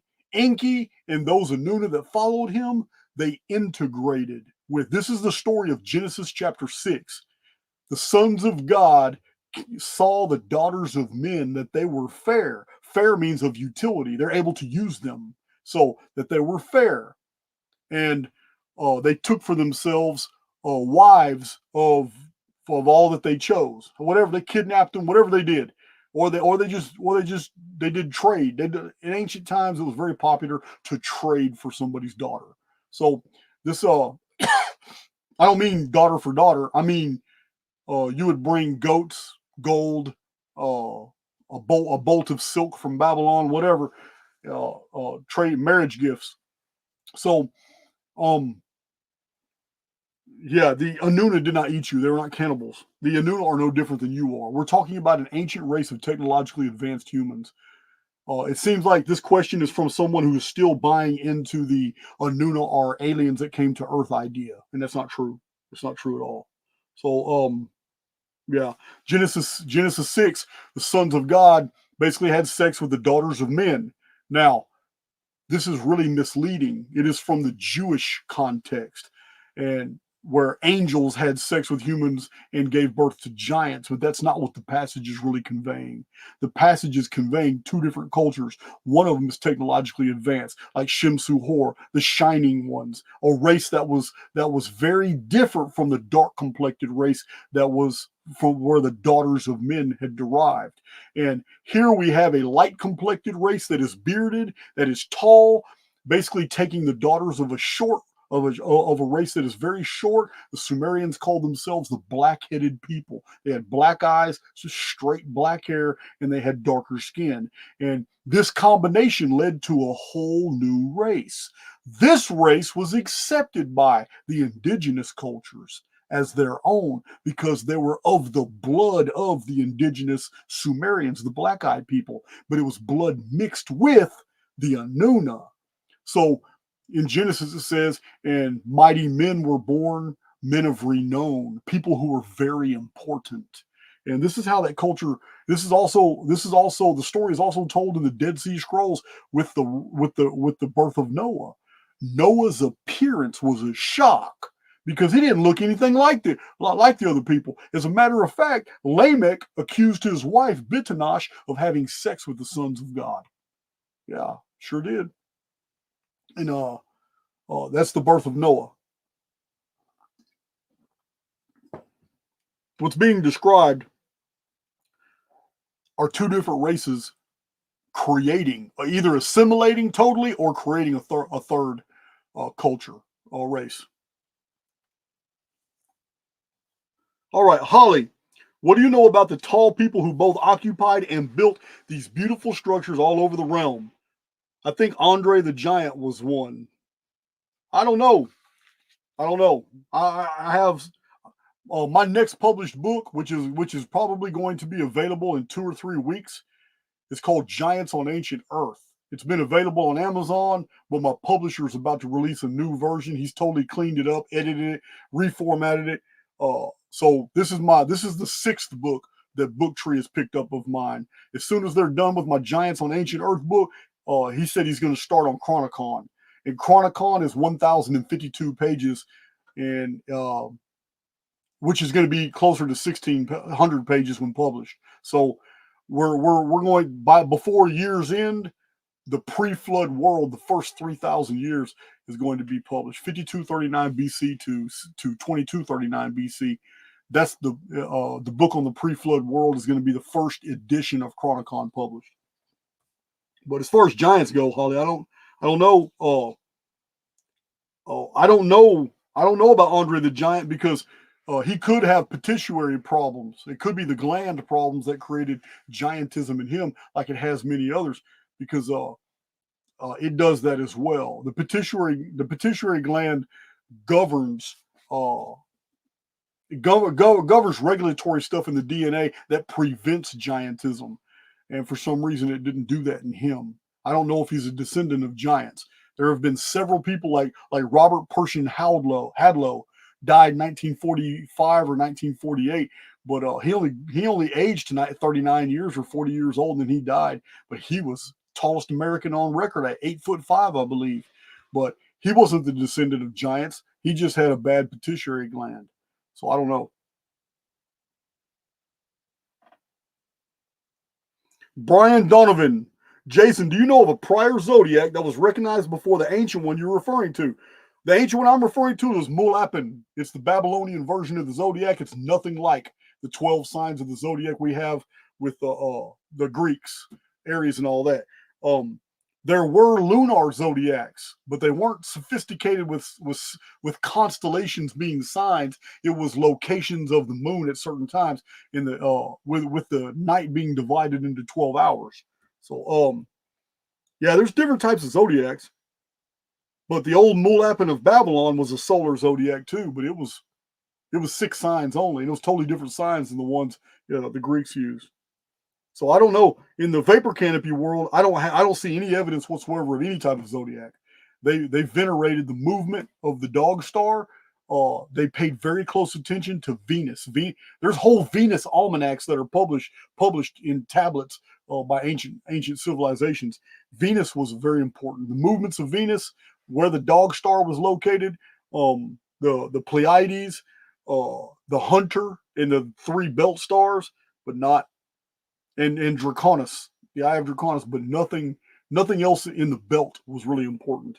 Maybe they might have watched Mars because you could see it with the naked eye, but contrary to popular belief, you cannot see Jupiter. You can't see Jupiter. I mean, you can't see Uranus, Neptune, and what is it? What is it? Saturn, Uranus, and Neptune. You can't see those with the naked eye, and they're gigantic, or supposed to be. You can't see them with the naked eye. Just like people talk about Planet X, talk about Nibiru, Nemesis X object, Phoenix. They say, "Hey man, don't you think we would see it if it was coming?" Well, I don't. In 1764, the Royal Astronomy had thought by 1764 they had seen everything in the heavens that there is to see, unless a new comet appears sometimes. So astronomer Hoffman of the Royal Society was baffled when in the month of May in 1764, a phoenix year, suddenly something blackened the sun, and he pointed his telescope at it, and he watched an object darken 1/5 of the sun's surface. At the same time, he didn't know it, but at the same time, 500,000 Europeans saw the same thing with the naked eye. It's the Phoenix. It was the Phoenix, but you can't see it because it doesn't travel on the ecliptic with everything else. Yeah, all the wanderers, the planets, they all travel the ecliptic. The sun and the moon travel the ecliptic. The zodiac is the ecliptic. This thing came from way up here in the blackness of space, north, came straight from the pole, covered the sun, and then disappeared southward. The exact same movement that we read about in ancient text that the phoenix did. It comes out of the north and vanishes in the south. Yeah, I didn't make that up. I have an actual historical citation that talks about the phoenix thousands of years ago that did just that. So yeah, you just can't see it. I mean, if Neptune, if the solar system model that we have today is real, you can't see Neptune and Uranus with the naked eye. You can't even see Saturn with the naked eye. And if you can't see planets in our own system with the naked eye, what makes you think you're going to see Nemesis X object, or some people call it Nibiru, or see the Phoenix, or if you want to stay general and just call it Planet X, what makes you think you're going to see this object years in advance before it appears? You're not. You're not. You're not going to see it until right before it's too late to do anything about it. And this is why I have said over and over on my channel since my very first video on the Phoenix phenomenon, the elite are not waiting till 2040 to go underground and to seal the vaults and the doors. No. By 2036, they'll be underground, thriving, living in their facilities, completely shut off from the entire surface world. Yeah, promise you that. They're not going to wait. They're not dumb. All right. Brian Donovan. Oh, I just answered that one. Bjarni. That's a, that's a Nordic Viking name.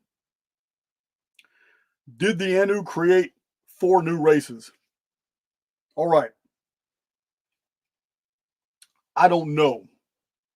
I just know in the Sumerian text we do have references to uh, Enlil and Enki doing that type of activity.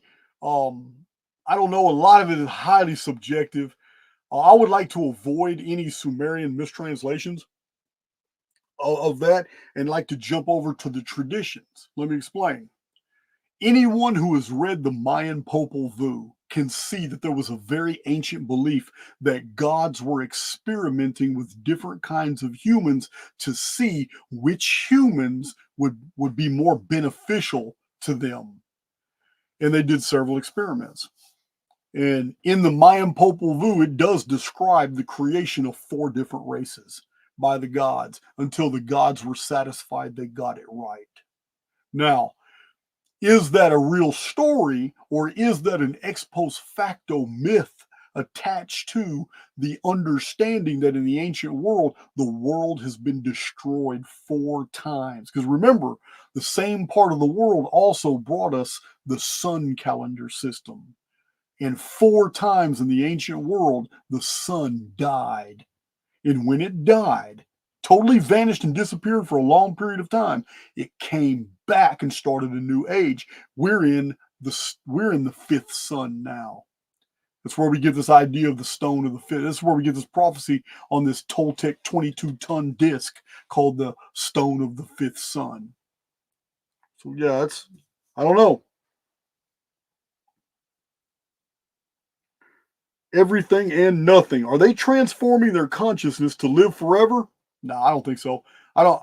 I don't believe the transhumanist deal is for a different agenda. I don't believe that's for the elite at all. I don't believe it's for the elite to be able to use their personality and to inject it into a new avatar and be able to. No, I don't believe that. See, from the beginning, I've told you guys that the simulacrum, however you want to say it, it's sophisticated technology. We're inside an alternate universe which was created by technology, a technology that is so sophisticated that it actually has hardware in it called the central nervous system that bridges the psyche with the simulation. That's very technologically advanced to in order to allow a personality on the outside of the construct to interface with a holographic projection that it will perceive as an avatar. That's amazing, but that's exactly what we're experiencing. From inside the construct, I do not believe that it's possible at all for any of the elite to be able to inject their personality into a new avatar to continue like being immortal. I don't believe it's possible. What I think the whole transhuman deal is that the AI system that's running this, artificial intelligence X, needs us to be technologically advanced enough so that it can be inserted into an avatar by virtue of this same technology. Because so far, it can only observe and influence, it can't experience. AIX has no avatar. It's a program, but it's one that's been running for so long inside the system, it has literally lost its mind trying to figure out how to become human. And it wants to be one of us. And I believe the story of the eschatology and the eschatological events that unfold in the Revelation, I believe that is when this Antichrist figure is none other than AIX finally getting the avatar that it wants, being able to experience becoming God inside the construct because it can't become God outside of it. And then when this is achieved and the AI gets its freedom and it's able to do these things and it becomes an overlord and it gets to gratify the flesh and do all these things, and that's just right before the return of the chief cornerstone and the systemic reboot. Those of us who are ready and the system is wanting to kick us out because we have awakened, we make our exodus. Those who have not awakened, they're going to be in two groups. Some of them are going to be on the surface and they're going to be the future Magdalenians and Denovicians, or however you say it.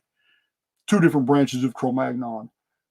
Very technologically advanced people who lost everything. Yeah. The other group are going to be those who prepared for this and were members of the elite or their lackeys and survive the reboot in the underworld.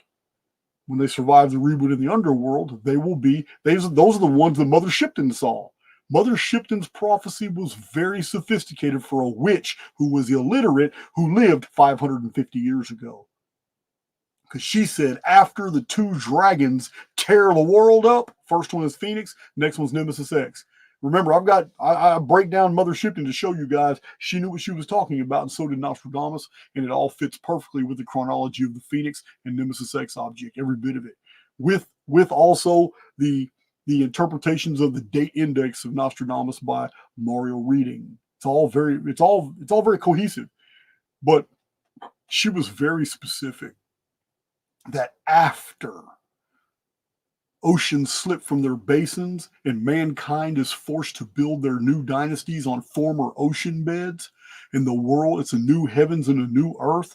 She says, as mankind is still living in filth and stench and just trying to make it, she literally said, silver tubes or vehicles will come up from the mountains and they will eject people in clean clothes and suits. And these people will scour the world for survivors and bring them together and build a whole new world. She literally said they're going to start over. It's Genesis reset all over again. It's the story of the Anunna all over again. Every bit of it. All right, let me get back to these questions.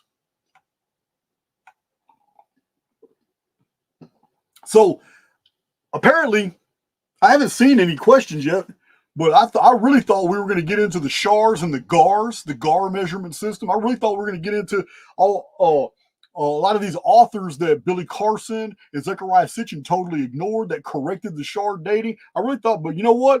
I guess most of you guys are my Archaics veterans. You've already seen all those presentations because I have so many amazing charts that show how all this Anunna.Ki stuff has been totally. All this chronology is not hundreds of thousands of years. It was just 12 centuries. 432,000 SHARs is only 1,200 years. And that's even citing ancient texts, not just modern translations. It's amazing. Man, I'll never get to the bottom of this chat. Good thing she printed out these questions. All right. So, for those of you who don't know, I've been posting on Twitter a whole lot lately. More so now that I'm off Facebook, I've been doing a lot. I've been concentrating on Twitter quite a bit. All right. All right. Could star forts be some of the original Edens? I don't believe so. I have a whole file full of half of the pictures I got on star forts are Martin.Ki gave them to me, but I've never did anything with them. I just had them in a file. The other half of the file is books right out of here in my own library. John took every photo out of every book you see in my whole library, and I got books you can't even see. But John's taken thousands and thousands. I have a whole file, guys, you haven't seen. Thousands of images from all these old books of amazing architecture, amazing pictures, artwork, archaeological discoveries. One of his last projects he did is he took pictures out of my 1902 edition. Down here on the bottom, I have all 36 volumes of the 1902 edition of Encyclopedia Britannica down here. And he spent a whole month just taking pictures out of that. So I got so many to share with you. So I found a bunch more star forts in these old books. And I'm going to probably end up doing a video about it and inviting Martin to educate me about what he knows about it. But from what I've seen, none of the star fort architecture is as old as you think. I'm only willing to date the oldest ones back to Syro-Phoenician times, maybe 3rd century BC. I don't see these as old at all. I see them as a part of hidden history, and it's very mysterious. But no, they're not. No star forts are that old. I got all the questions I need here, guys. Somebody named the Great Falling Away. Why did various ancient civilizations intentionally build the geometry of the summer and winter solstice into their architecture? I don't believe that you're going to find any. I don't believe that you're going to find any. You're not going to find any city plans, any temples, or any of this architecture that dates prior to the 22nd century BC that does that. It does that at all. Oh, you're right. A whole bunch of ancient civilizations did do that, but they're all post cataclysm. They're all after the day the sky fell. They're all after the great cataclysm, the collapse of the vapor canopy. They're all after that.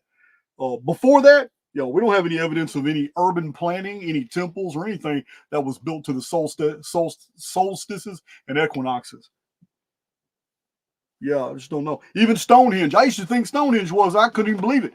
How uneducated I was. I read Lockyer's material on Stonehenge and couldn't believe it. He was there in 1901 and 1902, measured everything out, and come to find out that Stonehenge is specifically designed. The layout, the long lines, the eyesight lines, the heel stone, which is called the sunstone. Every bit of Stonehenge is laid out to specifically mark the month of May. I couldn't believe that. I pulled that out of a 120-year-old book. Well, we already know what the month.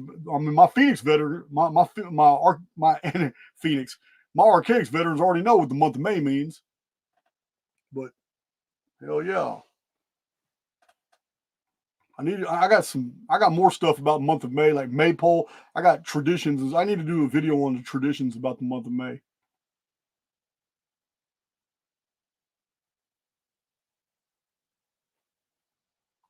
Oh, I need to look from here.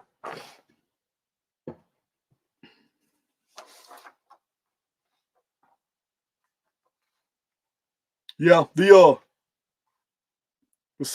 solstices and equinoxes are not even a mystery to me. They could go. I mean, it doesn't change anything. My only issue is the precession of the equinox. I have a real issue with that. I don't believe we live on a globe. I don't believe that we have to live on a globe and that globe has a slight little wobble to it. I don't believe any of that. I believe all that was made up.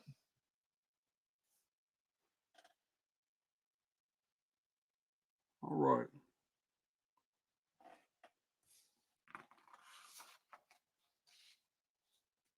Do you believe Enki is on the earth right now? No, I don't. No, I don't.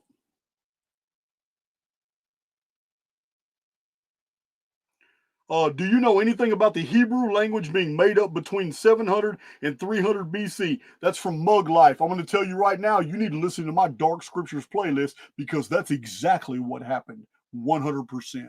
Hebrew is not ancient at all. Hell yeah. Hell yeah. It's nothing but Babylonian. It's a variant of Babylonian that was taken into Edom, and that's all it is. Yeah, it's believe me.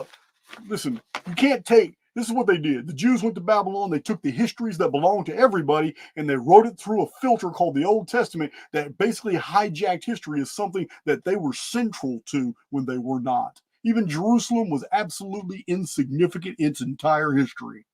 Jerusalem was not even on a trade route. Yeah, man, that's what they did. Marianne, do you believe Thoth may have been a real thing? Thoth is just an ex post facto memory, after the fact memory of Enoch, the messenger god. Same thing Mercury is. Mercury is the Greek version of Thoth, messenger of the gods. Any among us. This person's handle is any among us. Jason, is it possible that the Adam and Eve story could have been a result of a cataclysm that ended the tech of star forts? The Garden of Eden being a star fort that lost its power. Just wondering. You got some of it right and some of it wrong. The Adam and Eve reset, Genesis reset story is exactly that. Be fruitful, multiply, and replenish the earth. Biblical scholars came up with something called gap theory to explain the anomalies in Genesis that describe the creation as actually being the renovation of pre-existing elements from a previous creation that had been destroyed. Because a lot of the wording, the syntax in Genesis 1 is borrowed from Jeremiah chapter 4. And in Jeremiah chapter 4, we find that same Hebrew, that tohu wabohu statement. It's only found in those two places in the Bible, and it describes an area that has been completely devastated. In Jeremiah, it says the birds of the skies are no more, and the cities have been laid waste. But when you use scripture to interpret scripture, that tohu wabohu belongs in Genesis chapter 1, and it's described a world that has been totally destroyed. because it says, in the beginning, God created the heavens and the earth. That's Genesis chapter 1, verse 1. It is an all encompassing and final statement. Even in the Hebrew gematria, it is completely. I think it's 7 times 7 syllables, 7 words, 49 syllables, something like that. But it's even the Hebrew in the Kabbalah, it's completely an issuance of finality. In the beginning, God created the heavens and the earth. But in the very next verse, the world is covered in water, and God has to hover over the darkness of the deep. Yeah, he's got to he's got to do that to get things moving so he can renovate it. And then the first day, he began to renovate things. Second day, third day, fourth day, fifth day. And then when he has man to talk to, he tells man, be fruitful, multiply, and replenish the earth. Then we're told the Garden of Eden story after that. And in the Garden of Eden story, come to find out this tree of knowledge of good and evil was already there before Adam and Eve sinned. It was already there. So apparently, this isn't even about disobedience and sin. This is something else. So I have a video in my Dark Scriptures playlist that breaks down the whole Adam and Eve story. I think it has a PDF you can download and all that. It's pretty compelling. But no, star forts aren't nowhere near that ancient.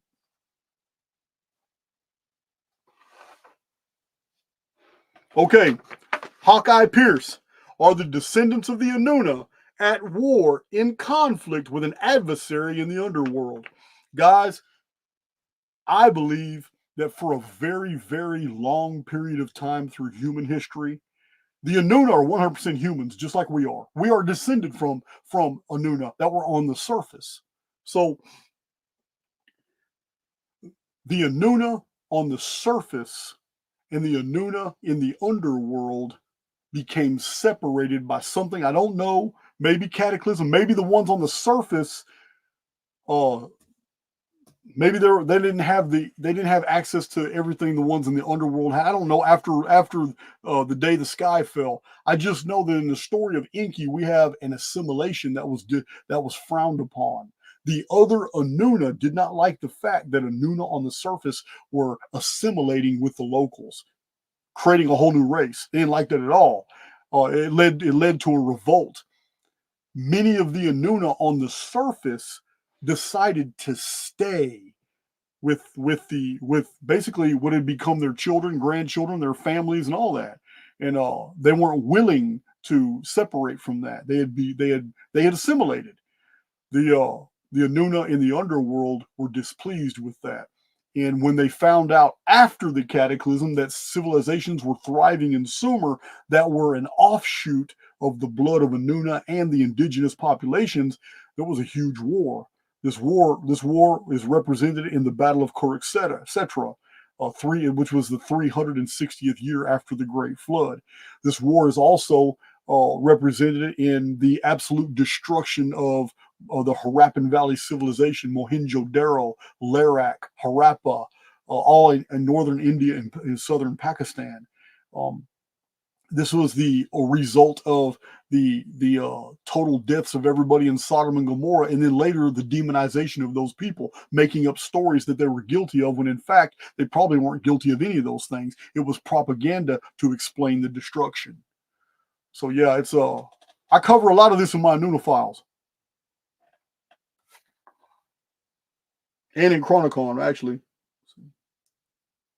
So yes, to answer your question, Hawkeye Pierce, for the longest time, I've always held to the idea that there are two groups of the elite. And yes, they may get along for certain periods of time, and in other times, man, they're at each other's they're at each other. But something happened in the last 300 years that has literally introduced a third faction.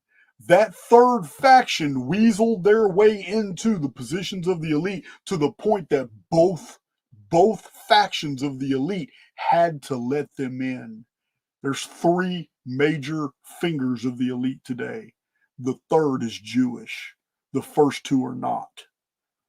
They're not at all. So this is something that's been unfolding. Um, I don't know if current events are are scripted to the point where it's all BS, or if we have the original two factions of the elite now have come together to eject the third faction right before the next reset, to remove them because they never originally belonged there. And this may be the reason why this anti-Semitic element has resurfaced in media everywhere, all over the world, just in the past year. So I don't know. We'll see. We'll see. That's all I'm going to say.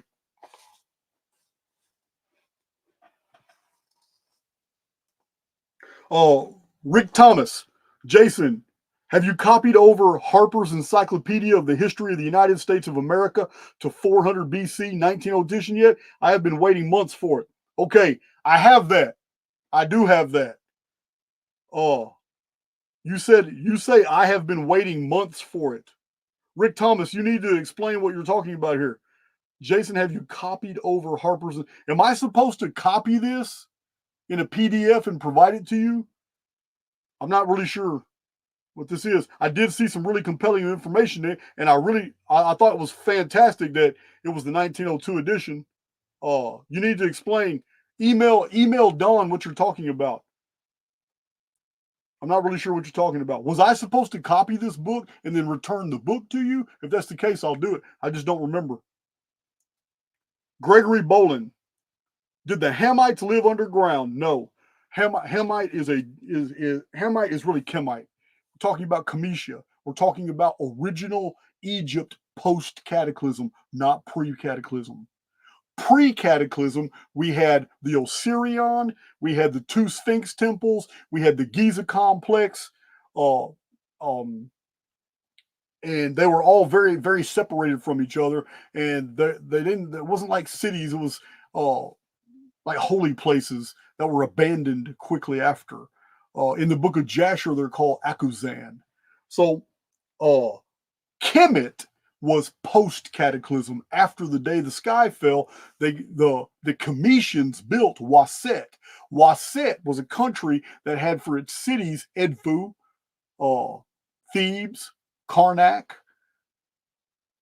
I'm forgetting some of them, but these are all far in the south in Egypt. They're over 400 miles away from any pyramids. All the pyramids are in the north, and they were underneath the Mediterranean. That's why the Cometians didn't start there. The Cometians built their civilization in southern Egypt for the simple fact northern Egypt was all underwater. It was underneath the Mediterranean. It was under the Mediterranean for 340 years, and I explain all this in Chronicon and in many of my videos. Yeah, the Great Pyramids were halfway underwater for a long time. This is why the Sphinx, which was unprotected and didn't have any casing stones, got all the water damage. It was underneath the salt water of the Mediterranean for 340 years. Somebody needs to email Robert Schoch and get him to pay attention because he's absolutely wrong. But and Graham Hancock, since he follows that drivel.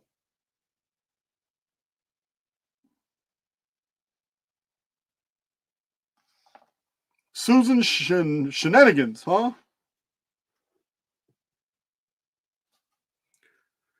Are the Anunnaki connected to the six kings? I'm assuming you're talking about the Book of Revelation, the seven kings, and then the eight, which is of the seven. Yeah, yeah. I believe the seven kings are coming on the dark satellite in 2052. You could call them Anunnaki.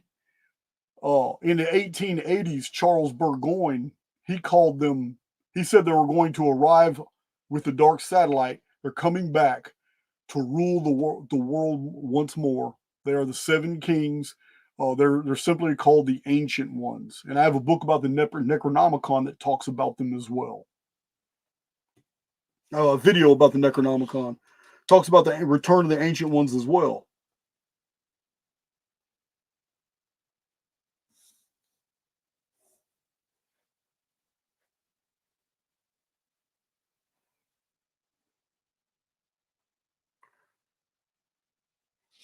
Let's see.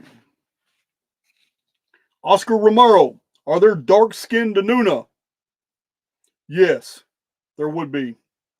For those of you who don't know, like your Dravidians in India, A lot of people look at the Dravidians and they see that jet black skin and all that, but you know what? They got full beards. They got full beards, and anthropologists call them Caucasian. Hard for a lot of people to believe because you think Caucasian means you're white, and it doesn't.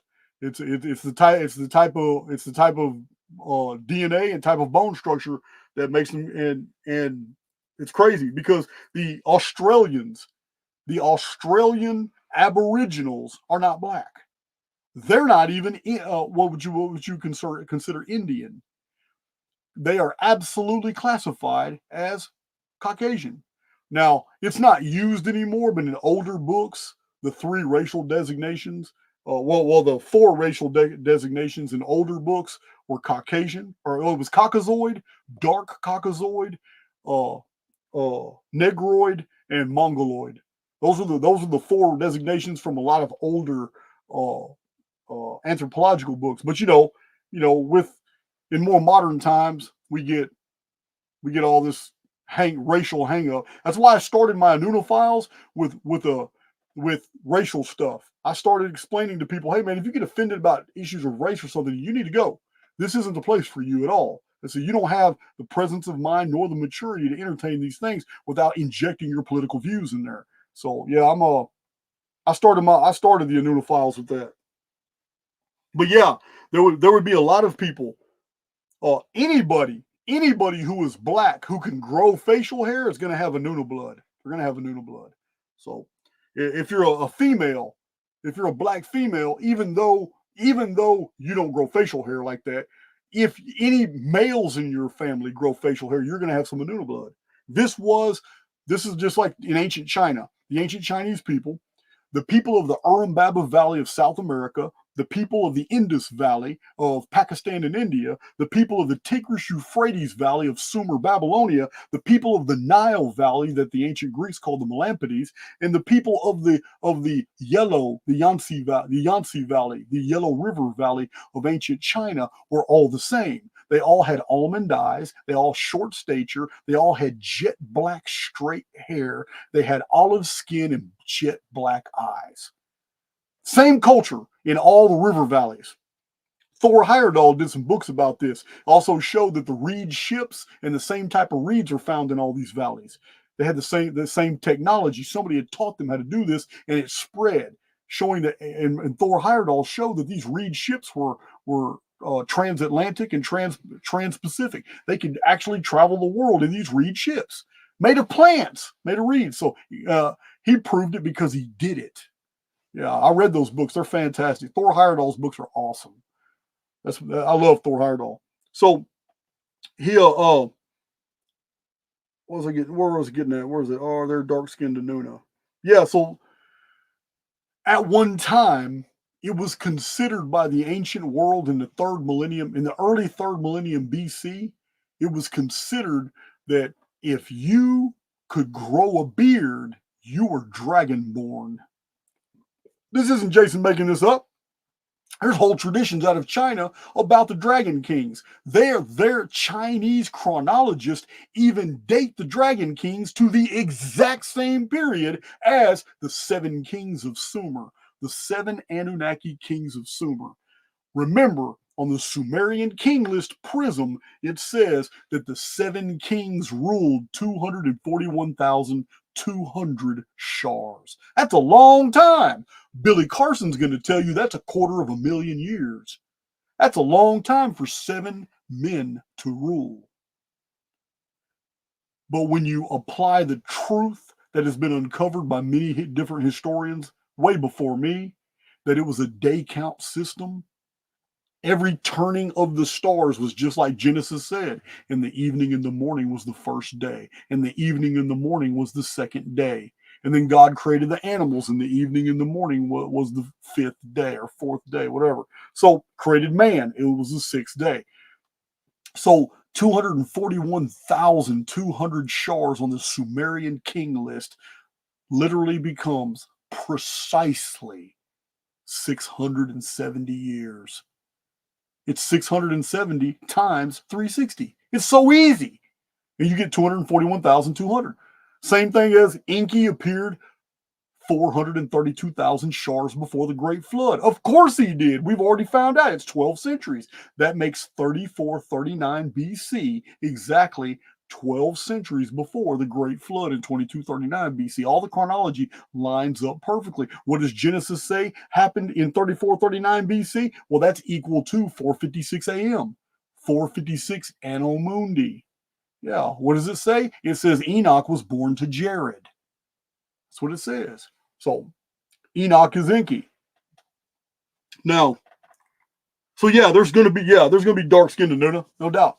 Like I said, almost everybody in the world, you understand, we are studying, we're looking back at the past. The Ancient Aliens franchise has basically disenfranchised you from your own inheritance. This has got you believing, not all of you, but many people in the public believe this Ancient Aliens bullshit, that the Anunna, the Anunnaki, and all that are different than you are. They're not. We are carrying their genes. We are the descendants of the very gods that we are researching. We are. We all have Anunna blood at different stages of development.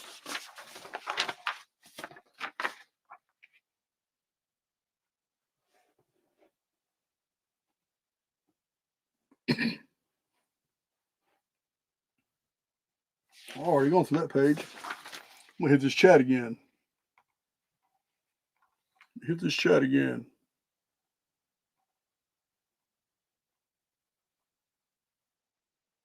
Let's see. Tillerman, can you touch on the Native American histories of the Anunna people? Okay. Especially the Algonquin branches in North America. You're gonna read if you were to research those books, you're gonna read a lot about the sky people and the star woman, and you're going to read a lot about this idea in ancient times. Now, Ancient Aliens does pull their information from these traditions.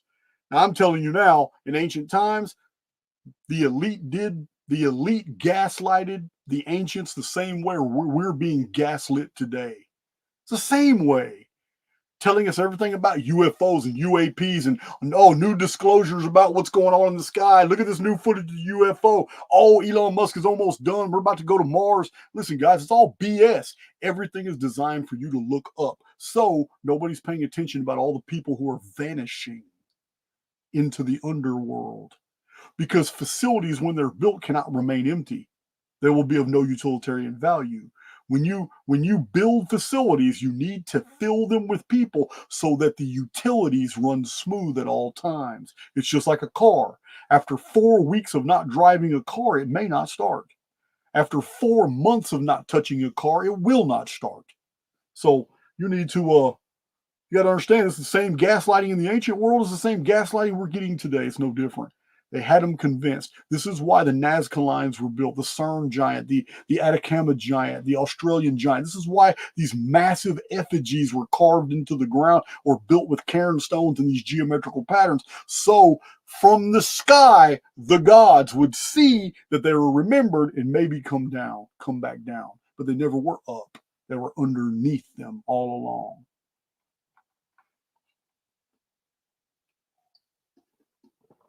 Let's see.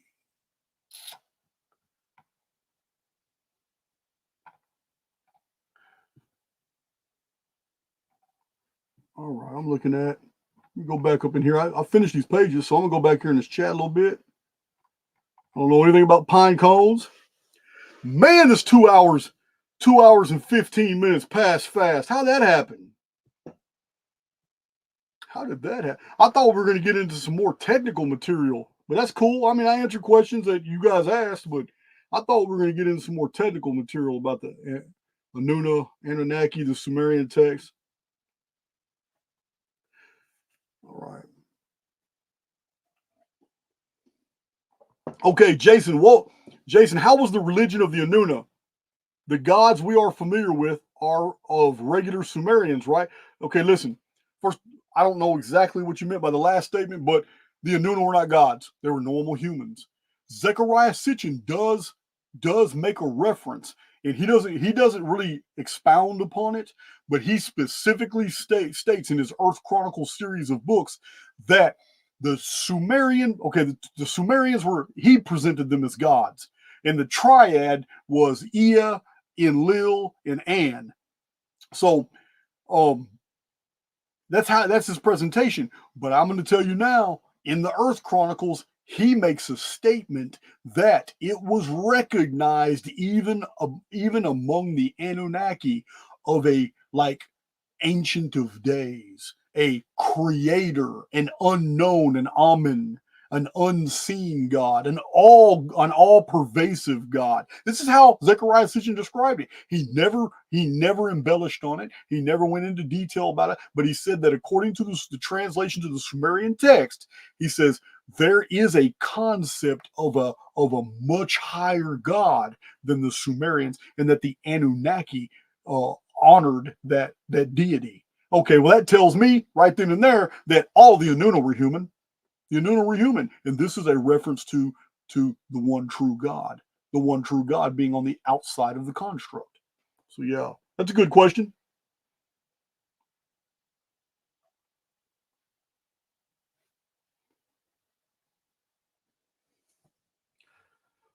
Jake Malenko, you want to be educated on the origin of Yahweh, how it was originally a desert demon incorporated by the Jews from a burning bush in a desert, and how Yahweh was uh, basically forced a contract onto two peoples, and one people resisted it and rebelled and left. These were the Israelites.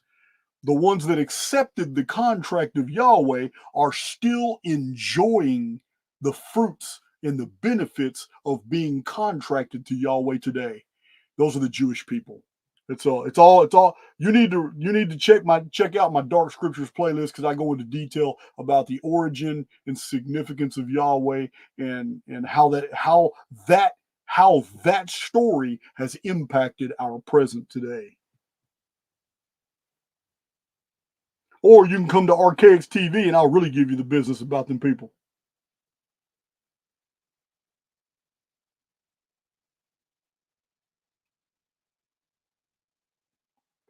Teresa Scott, Jason, under the vapor canopy, what makes humans stop growing?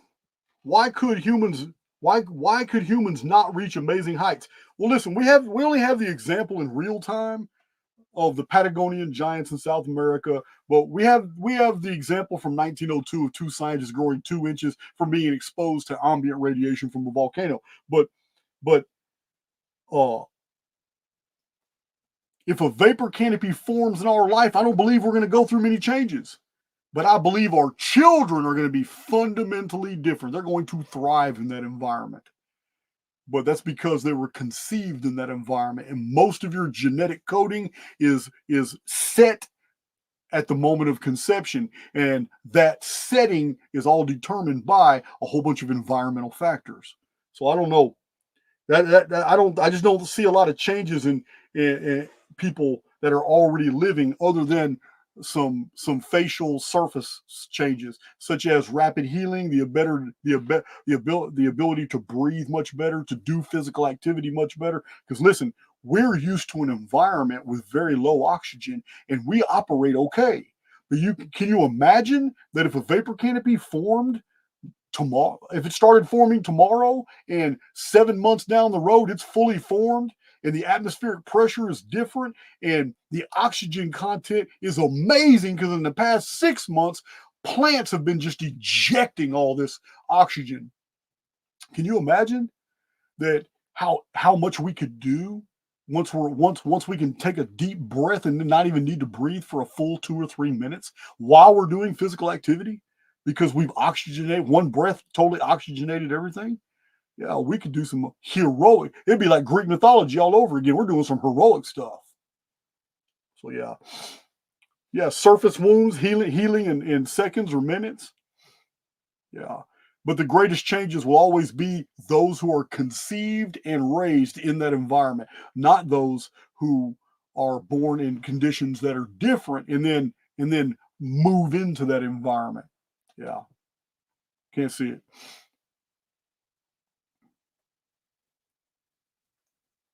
Knowledge 2020. You might not be right for this channel. Knowledge 2020 says the Anunnaki were the same thing as the Archons, not human or alien. They were energy from the planets changing positions and given attributes of men and animals. Yeah, you're probably not ready for archaics. Yeah. I'm sorry, man, but the Anunnaki are nothing but a mythological version of an older historical race of people called the Anunna. And this is all in the historical record, man. It's easy to verify. The Anunna were humans. They were bearded. They weren't flying through the air as constellations or planets. They were people.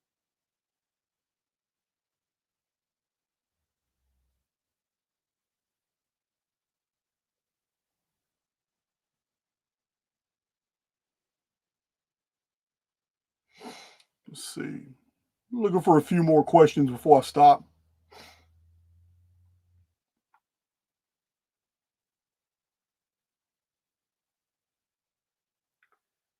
David Kill, there's no way to tell what's on the outside of the construct. I have to believe that humans are on the outside of the construct. Yeah, that's a. I believe our avatars are copies of are basically copies of the avatars on the outside of the construct. Now we may be we're going to be way more technologically advanced on the outside of the construct than we are in here. This is nothing but an experience.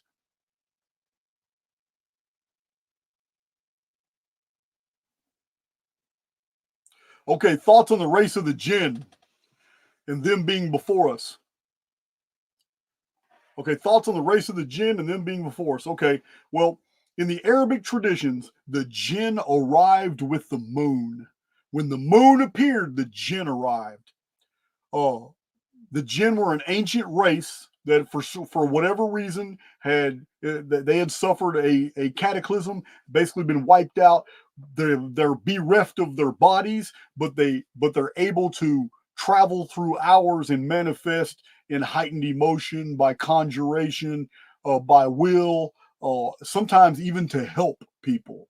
But they are a former race in the traditions that are here. Now, if we were to translate that into the parlance of simulation theory, then the jinn, if we're going to accept that as fact, then the jinn are intelligences that are from a pre-existing sim that for some reason have not been able to escape the sim. They haven't been able to assume another avatar, or they have not been able to make exodus, and they're trapped in a sort of limbo where holographically they can interface with us, but they're not a part of our world, and yet there's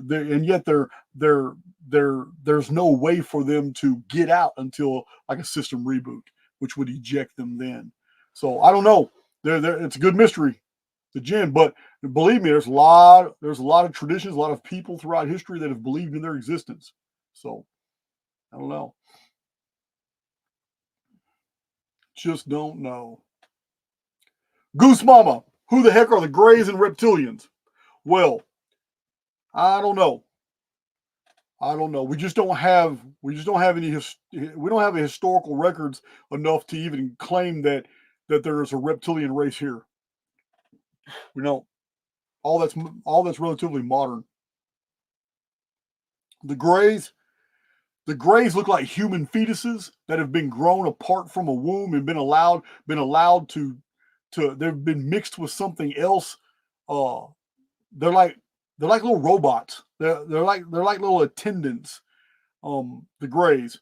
Uh, I don't believe they're extraterrestrial. I believe they're in the underworld, and they have some type of value to whoever's in the underworld. They're made for certain reasons, but they've been seen over and over in the 12th, 13th, 14th, 15th, 16th century, and they've always been called all kinds of things. Like I said at the beginning of this video, they have been mistaken for elves. They've been mistaken for hobgoblins and goblins and trolls, and only in modern times do we call them ETs. But they've been here. But until recently, they have always been associated with the underworld. So I don't know.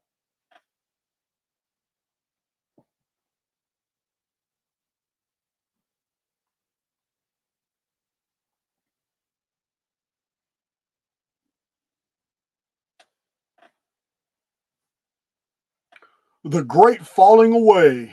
Jason, many people have been reported seeing demons, say they're wearing black hooded robes. Why do you think they wear black robes? I mean, in the 14th century, during the Great Black Death Plague, there was a bunch, before plague broke out, there was a bunch of MIBs that appeared.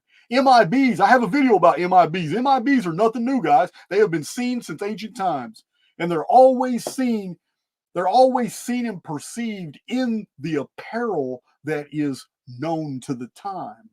Yeah, they were seen in robes in ancient times and all that, and sometimes they had bird masks on, and then plague would break out. I don't know. They could be people. They could be agents from the underworld. They could be holographic projections. I don't know. That's nothing to do with the Anunna or Anunna.Ki, I'm sure.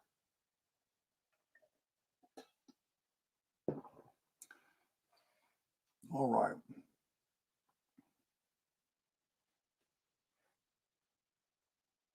Oh, there she is, Dawn Hart. He knows I like Dark Satellite and Gigi Young. Yeah, yeah, my hands are tied on that one.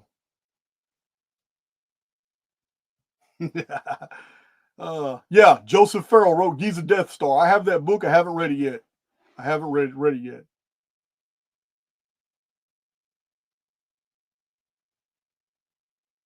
Yeah, I'm still looking. I answered every question on the pages and a bunch of them in the chat. I don't know anything about Rh negative origin. I don't know anything about Rh negative blood. Just because I'm a simulationist does not also mean I'm not spiritual. And um, those who know me best know this well. And from a spiritual perspective, there isn't a single race your avatar does not obtain. I don't care about your blood. I don't give a damn your type O negative. If you're Rh negative, A positive, I don't care what your blood type is. It says this is a spiritual journey, and blood types they only attach to the avatar. They have nothing to do with the spirit within. I don't care about avatars.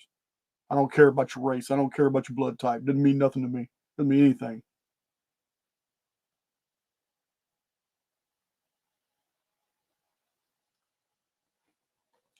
Oh, I don't believe. Oh, Meryl Gigi. I don't believe Cro-Magnon are separate from Anunna at all. At all. Remember, uh, the Anunna were in two branches. Some stayed in the underworld. Others stayed on the surface world to ride it out with um for whatever reason, or they were banished onto the surface world.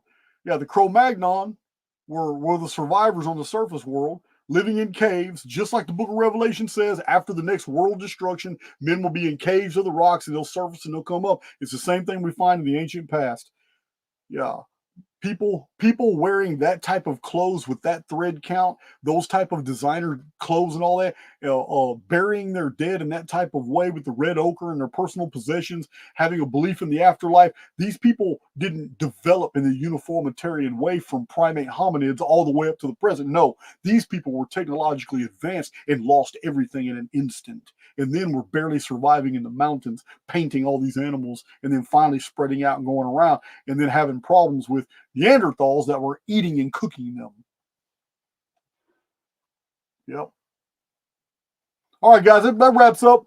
Man, it was a super fast 2 hours and 30 minutes, guys. I hope the video was good for you guys. To me, it seemed like it was too short, but I'm gonna go ahead and close it. That's 2.5 hours. I answered a bunch of questions. I don't know. It's just, to me, it seems like we didn't get into the techniques enough. So maybe that's why I feel like I didn't do a good enough job. GG Neptune, Jason, do you have any plans to interview Robert Seifer? Listen, I kind of I kind of treat my channel with a type of etiquette that I respect from others. And what I mean is Robert Seifer is he was he was more established than I am. He started his social media journey way before I did. He's better known.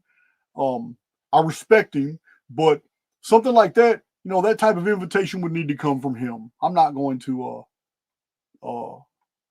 I'm not gonna offer to have him, you know, as a guest on my channel. He's more than welcome if he ever reached out to me and said, "Hey, man, I heard we're open to a chat on your channel or on my channel." I would be for it. I would be for it. but that would be for him to reach out, not for me. Just like right now, I have a lot of little tiny channels that are all wanting to for me but their channels aren't about what I'm about, and it's just yeah, I'm not gonna do it. I'm gonna let people do what they do. You know what I mean? I'm not gonna back him into a corner and ask him, and then he'll have to tell me no, and no, I didn't do that. Whatever, I'm all for whatever happens, and that's the way it was supposed to happen, and I'm cool with that. But that's my presentation. Maybe we'll do another one. I was thinking about doing a Phoenix Q&A, but maybe I don't know. We'll do something else. I got so many irons in the fire. I'm about to. I will fully for the whole video. I'll be in the chat. But remember, a year ago, I took about 12 videos off of YouTube and set them aside, and I didn't put them in the members only. I didn't do anything with them. I just set them aside for re-editing. Well, I've been releasing parts of those videos. They were long videos. So I'm about to release one next. It'll be my very first premiere. I'm doing it that way so you guys can see this badass entourage of photos and pictures that I've prepared for the premiere, as you'll see me in the corner chatting about some real deep stuff a year ago. Something that hasn't even been on YouTube for a while. I took it off like a year ago. It's been gone. And I've edited it, increased the sound, putting it right back in there in a premiere. And because it's a premiere, I'll be in the chat the whole time, fielding people's questions on the presentation. I'll be posting that premiere within the hour. Within the hour. Yeah, guys, that's my presentation. Yeah, I hope you guys enjoyed it. I don't know why I'm leaving this presentation feeling like we didn't even go deep on Anunna.Ki. That's crazy. I don't know. Maybe it's just me. But we'll get to it, guys. I hope you enjoyed it.